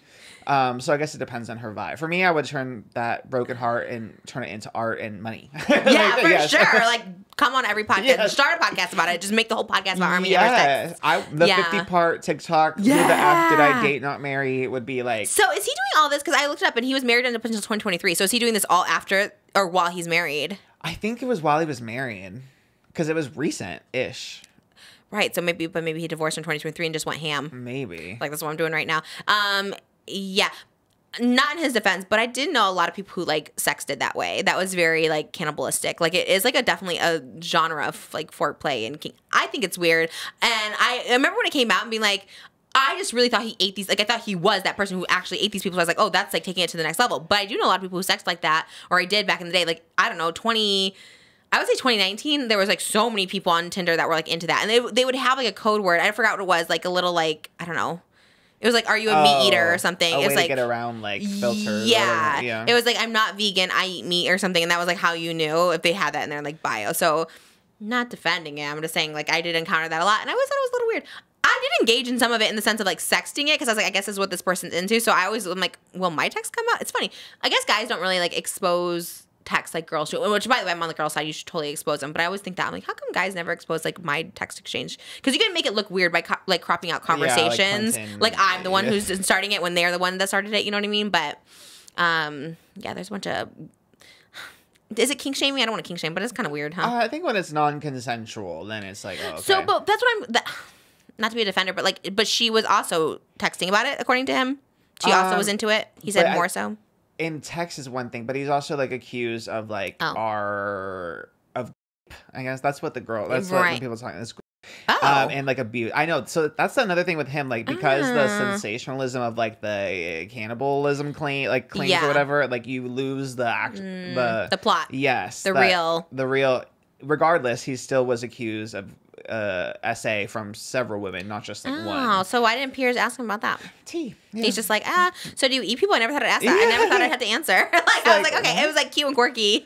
It's so I don't. Yeah, that's and also like clock the guy, like he's like Robert Downey Jr. was like, it's gonna be okay. We're gonna get through this. Like that's also weird. Who said that? Who said? Oh, Robert Downey Jr. said that. Armie Hammer. Yes. Armie said that. Yes, he's because there was a whole thing. Oh no! Because Pierce asked like, did Robert Downey Jr. like pay for like your rehab or whatever? He's like, no, that was a rumor, but like he did sit me down and tell me everything's gonna be okay. And he supported me through it. Don't throw him under the bus. Like the one person that's helping you, you're gonna like publicly. He's like, nope. Weird. And now that makes me think of the whole. I don't know. I'm like, this was also hanging out with David Dobrik and stuff. I'm like, it's giving boys club a little bit. It's giving frat. Oh, for sure. Like, because he also, Robert Downey did some crazy stuff that, like, cancellation, you know what I mean? Like, wild things. So it's like, it's like Mel Gibson comforting you. You know what I mean? Like, not the one to have on your side. So I But Mel Gibson gets a pass. It's so funny. He's in all those Christmas movies with Mark Wahlberg, who's another like that's what I'm saying. Like it doesn't matter. Like you're all just if you're like, yeah, I hate to be that person, like a white male, like a straight male, you just like get to be a pass of it all. You know, it's kind of crazy, and we see that with YouTube too. Because I'm sure Cody goes DJing. He don't care. He's like, I'm just gonna keep DJing. He'll probably be back on YouTube. Like it's literally gonna just pass, and it's gonna be like a thing. Yeah, it's gonna be the drama of the summer of 2024, and that's like annoying. And yeah. I hope that Armie Hammer doesn't get a pass. I feel like they're laying like the groundworks for him to be back in something. But who wants him back? Like, did he ever pop off? Like, no one wants him back. He just had the Timothée Chalamet movie and the like, Facebook movie. Oh yeah, I forgot about that. One. Yeah, but like, he comes from a very wealthy family. Yeah, so true. It's not just about. Then he should go away even more. Like, you're fine. Like, you have wealthy family. Honestly, people need to know where to hang it up. Like, listen, we don't need the redemption arc. You have the money, just go chill. Exactly. But it's like an ego thing. They just still want to be like in the spotlight for whatever reason. Yeah, that's it's weird not enough to me. to just be rich because he was born that. So okay. He's not like right. Has other aspirations. Damn, all these people. Well, I guess I shouldn't put straight in there because Kevin Spacey also is another one who's trying to come back. Yeah. So, although we don't know his orientation, he could be bi or pan or queer in general. Queer. Yeah. We love the queer. All the Emmy nominees are queer. Did you see that? Yeah. I'll go like one for the guy. Yeah. So Hanna, what? Hanna. God, I forget her last name. Did I write it down? I love her. I love her so much. Hanna Enbinder. Yes, Hanna Enbinder. I'm saying this wrong. Nava from Baby Reindeer. Oh, yes. She's nominated. Am I saying that right? I'm saying that wrong. So. I don't know. Matt Bomer and Jonathan Bailey for Fellow Travelers have been nominated, which made me want to watch it, keep watching it, because I kind of stopped for some reason. I guess because we were watching Hacks, and I didn't think you'd be into it. So I was like, I'll just watch this on my own. And so yesterday when they went to the pool, I watched it again, too, and I was like, they should win for sure.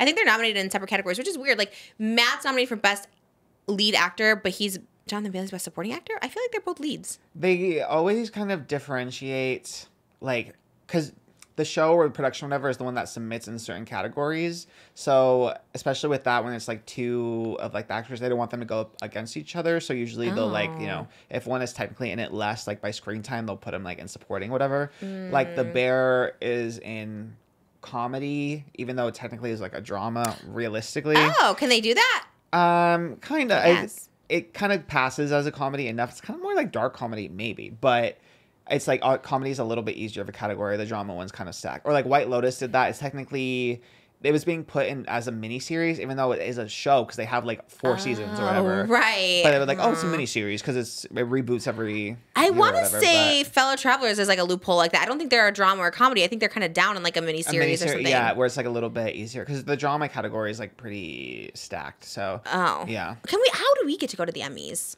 Like, can I host on the red carpet? How do you know people? Like, tell ET, tell somebody that I need to be there. Denny Director can take a time off. I can fill in for him temporarily. I want to go on the red carpet and interview people. Maybe we should just apply for media credentials. How do we do that? I think you just go to the website and apply. Okay. Because sometimes there's like really random like outlets that you have never even heard about these carpets, and they're. I mean, granted they're at the end, but I mean, better to be at the end. And yeah. God, I wonder how many people. How do you get the people on the carpet then? Do I have to yell? Be like, Jonathan? Yeah. Do you think they would stop? I think if you're like memorable, sometimes they do. A lot of the times towards the end, like. So usually how it works, like the publicist comes down before like the celebrity does, and they'll stop at everyone and be like, okay, I have Jonathan Bailey. You have like 2 minutes, whatever. Ooh. So go to each one. They go down the line, and the gag is they always look.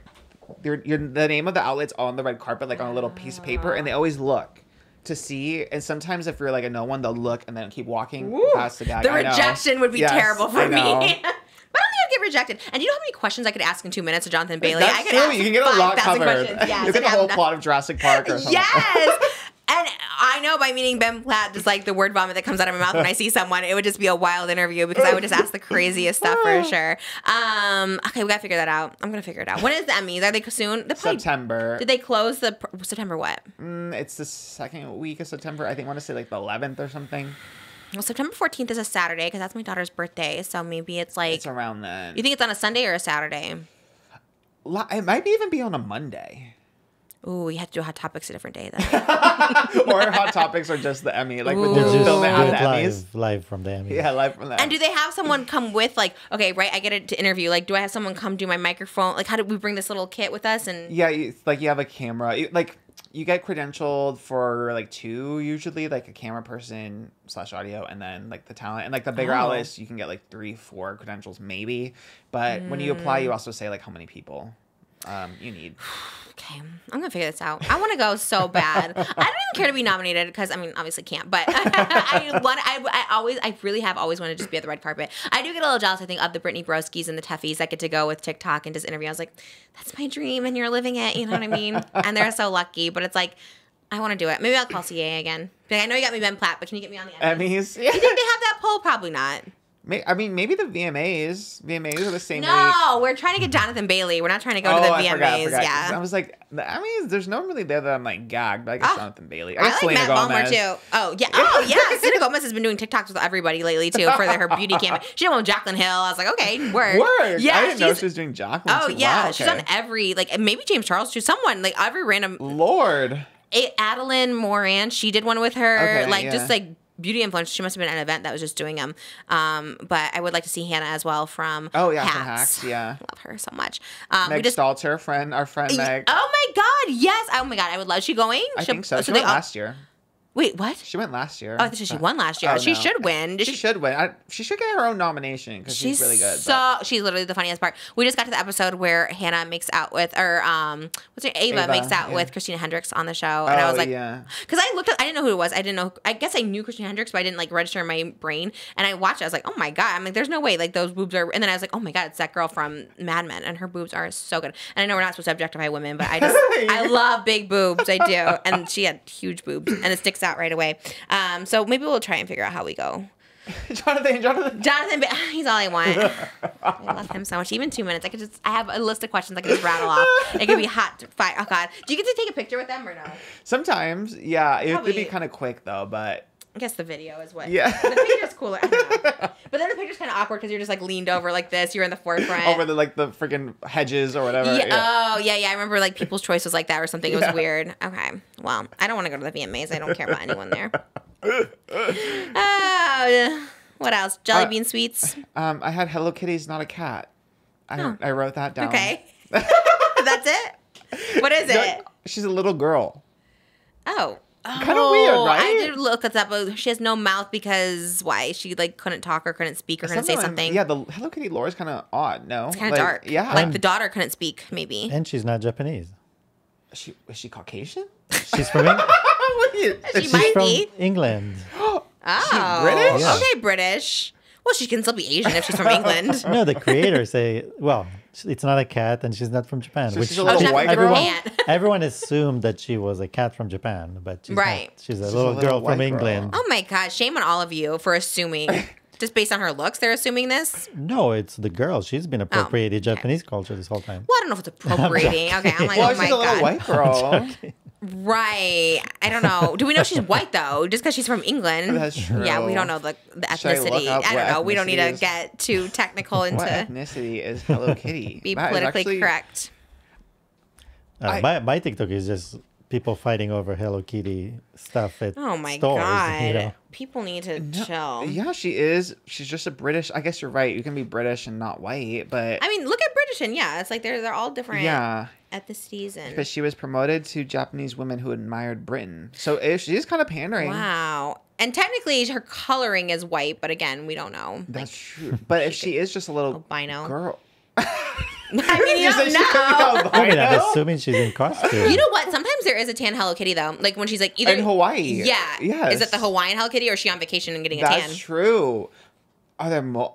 Oh my God, gag. Is I she know. Polynesian? I don't know. She's no, because it's I don't know. I think she just tanned because I think it's the same. I don't know. We don't I need to know get either. canceled over I Hello think Kitty. it's Dear Daniel. Yeah. Who's Dear Daniel? Her boyfriend. Oh my God, what? And is her government name, like her first name is Hello, her last name's Kitty? Kitty? I don't think she has a name. Does she? Hello Kitty. That's people say Hello Kitty. I think it's the universe. No, that's her name. Oh, Sanrio Hello- is the universe. Yeah, Hello Kitty. That's her. Her identity. Easy though. Hello, Kitty. I like it. So odd. The Lord. Why did they make it? Why is she human? That doesn't make any sense. Yeah. Why does she look like a cat? Yeah. Did they put whiskers on her surgically? You know, like In the ears like that. oh my And God. This is actually kind of dark when you think about it. Yeah. They shouldn't have said this. Like, I think it was like a spokesperson for Sanrio was on like the Today Show, Good Morning America, one of those, and was saying No. like people actually think she's a cat, but she's actually a little girl. They shouldn't have had this That's person on the creepy. show. Maybe. She's basically the first furry. Oh my God. 1974. Wait, so is it a real little girl, or is that what it's based off a real little girl? I guess so. But we don't know that little girl's name. Yes, I mean, we named don't know Kitty if White. it's oh, what? Oh, what? Oh my God! Literally, this was on the first sentence. Okay. Hello Kitty was the Japanese fictional character created by Sanrio in 1974. Is a British girl named Kitty White who was born in the London suburbs on November 1st. The character's human backstory was created in the mid-1970s to appeal to Japanese women who admired Britain.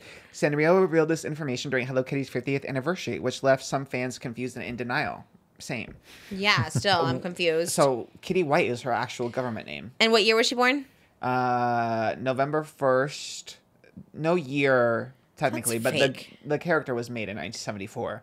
So she's Kitty old. White. I guess Kitty was a common name, yeah. Kitty White is also a fierce name, but also Kitty White because she's white. So she is Caucasian. Yeah, but I don't know if that's why. Like the white party, it's not just like white people. You know what I That's mean? true, I Yeah. guess.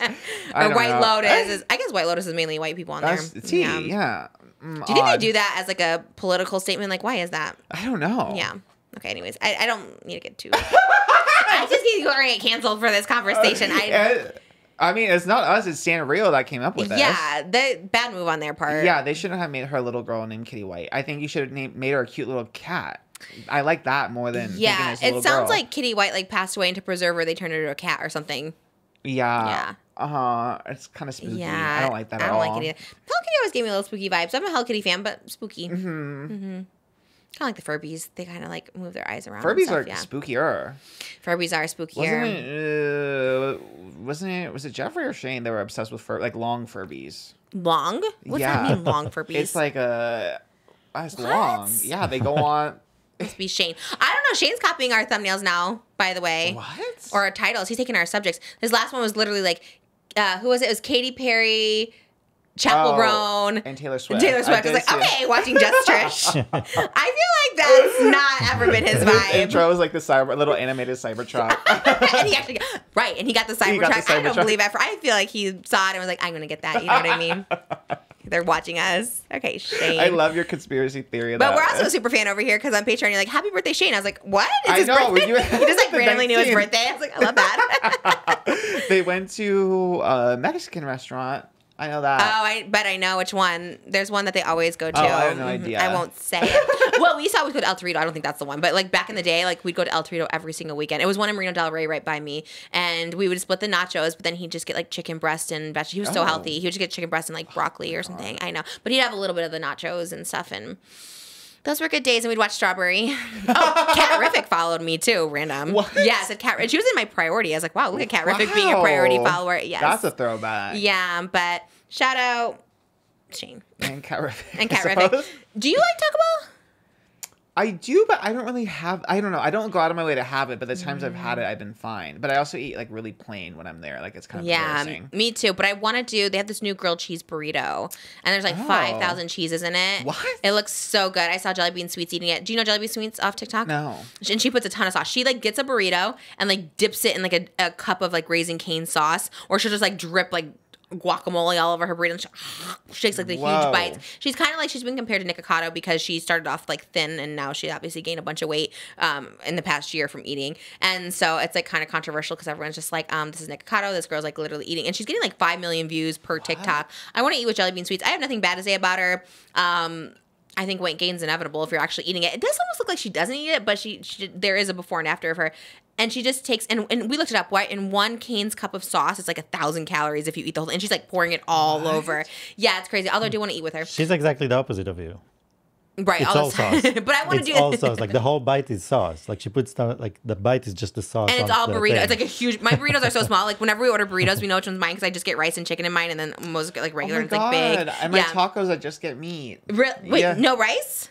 And like the crispy tacos in Taco Bell. What do you get? Just no cheese? Nothing. I just say taco with just crispy taco, just meat. Okay. Wow, really not even a little cheese. I love cheese. Cheese is my favorite. That's interesting. Okay, so we can't go. We can't do a Jelly Bean Sweets one. I want to mukbang with her. I don't know if she's here, but I like her. I feel for her, but I know what everyone's saying. The rhetoric, it's like it's a little dangerous. I think Nikakoto's trying to lose weight, right? They try to gain weight so quickly, but you're addicted to it because you're getting the views and the money, and it's like it can be a little problematic. But I don't know. There's also like the gainer community. Yeah. So I don't know. Oh, I know about the gainer community. Yeah. They've been following me. They love when I gain weight. Yeah.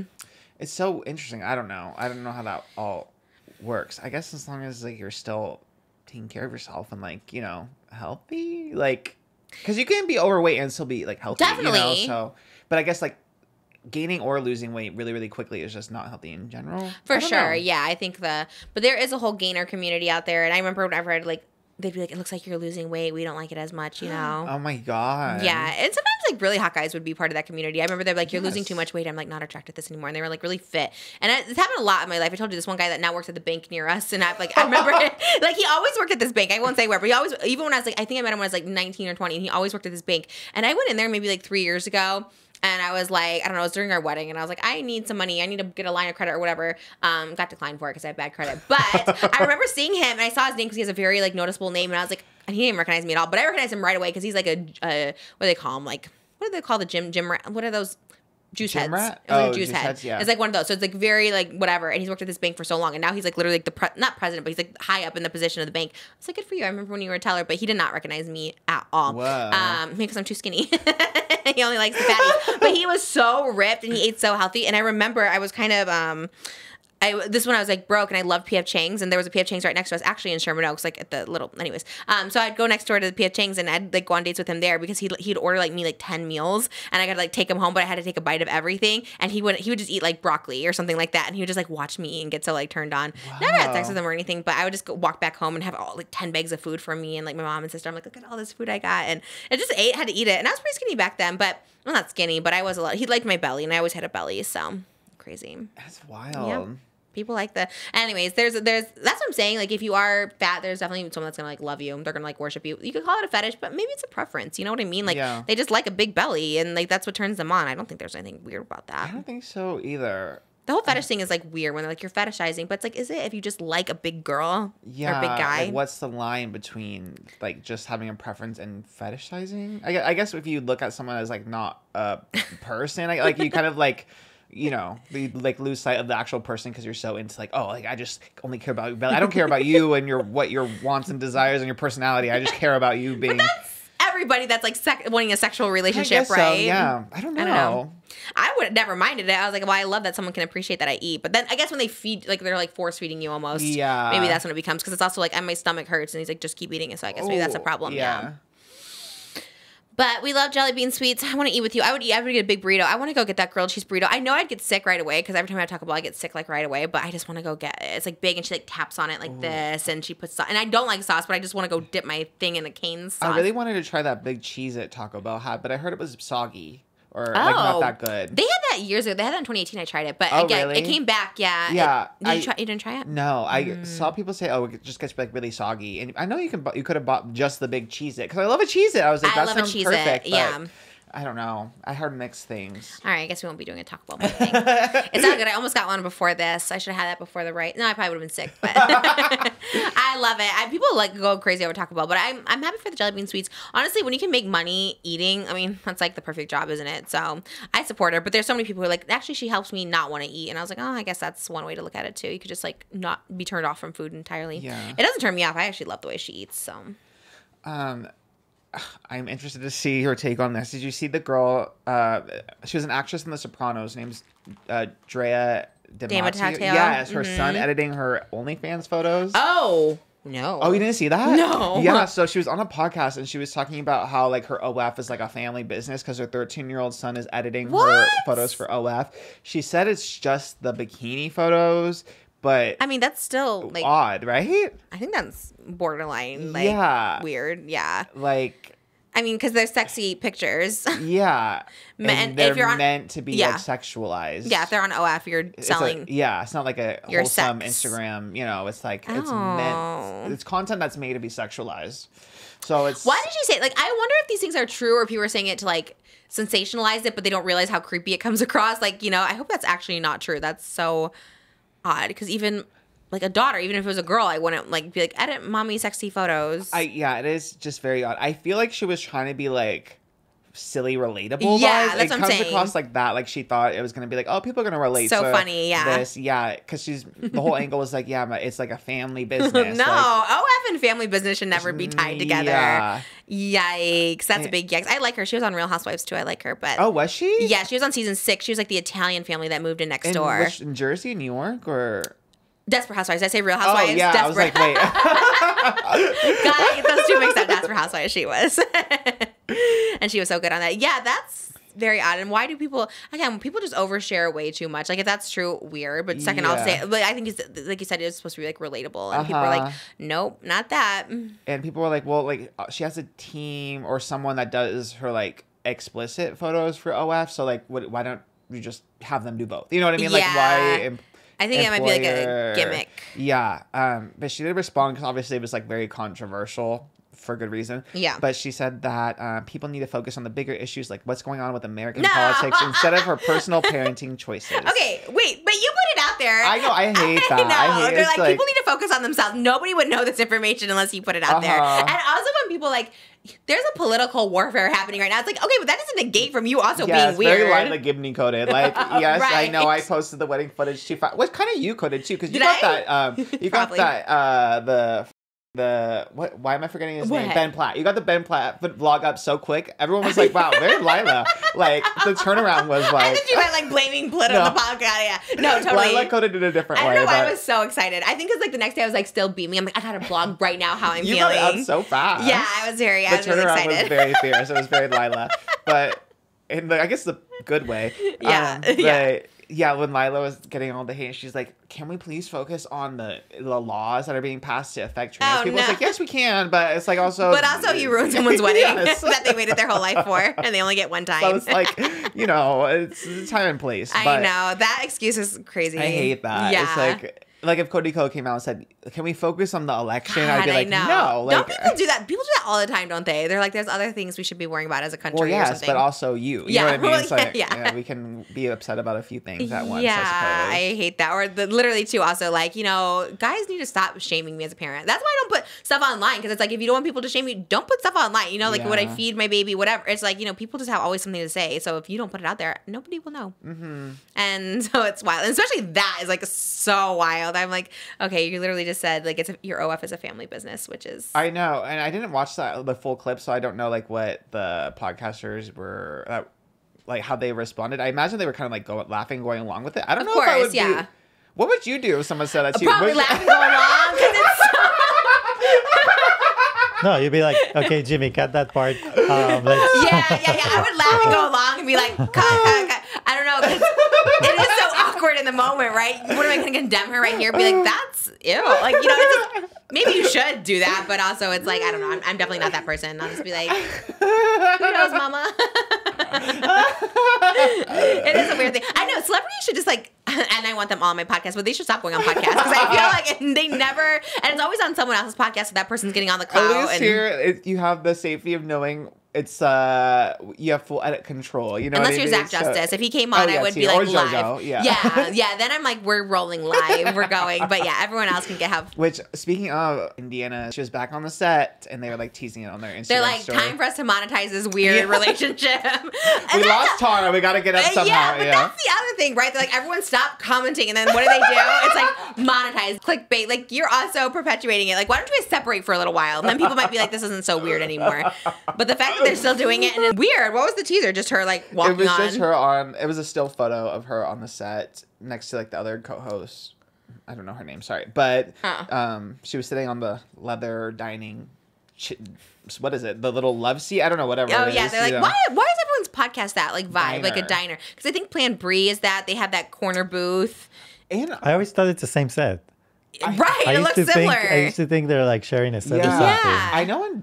I think back when July 4th and I was doing my research, the house, I think Zach said like specifically he was trying to do like for his own solo podcast. Originally he wanted like a diner theme and they made that set for him or whatever. But I know there's one set that you can rent because Ted Nivison also like when he did his set with Schlatt. Oh yeah, we love Schlatt. We love Schlatt. They rented like a diner setup too. But there's like it's just you know, a diner. One that you can rent. Yeah. But this is in Zach's house. His is in his house. Yeah, they made just for him. But and I don't know where Plan Brie is, but I guess it's just an aesthetic that people like. I don't know. It just seems like not relatable and not like Gen Z vibes. Like no one really cares about like 50s like aesthetic. You know what I mean? Like I like it. We're building a little diner booth in our and not because these podcasts. We've been wanting a diner booth for so long, but we're building a diner booth in our playroom because like we always want to eat and watch TV, but it's like so hard on our couches that we get like eaten up by. So we're like, okay, and Mal loves a booth, so it like faces the window. So we're like, okay, we're gonna build a booth. But I'm like, is this giving like dropouts? Is this giving Plan Brie? Because I think it's Plan Brie that has the exact one we're making. We're making a pink vinyl one, and I think Plan Brie has that. And I was like, oh, okay, as Plan Brie. We're going for the Elvis theme, you know. Yeah, ours makes sense, and we're also like old, and so like we love 50s aesthetics. We love Maria's Italian Kitchen, you know. They have all 50s music,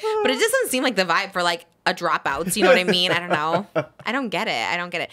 Yeah, I don't know. It should be like a dorm or something. I don't know. I have no idea.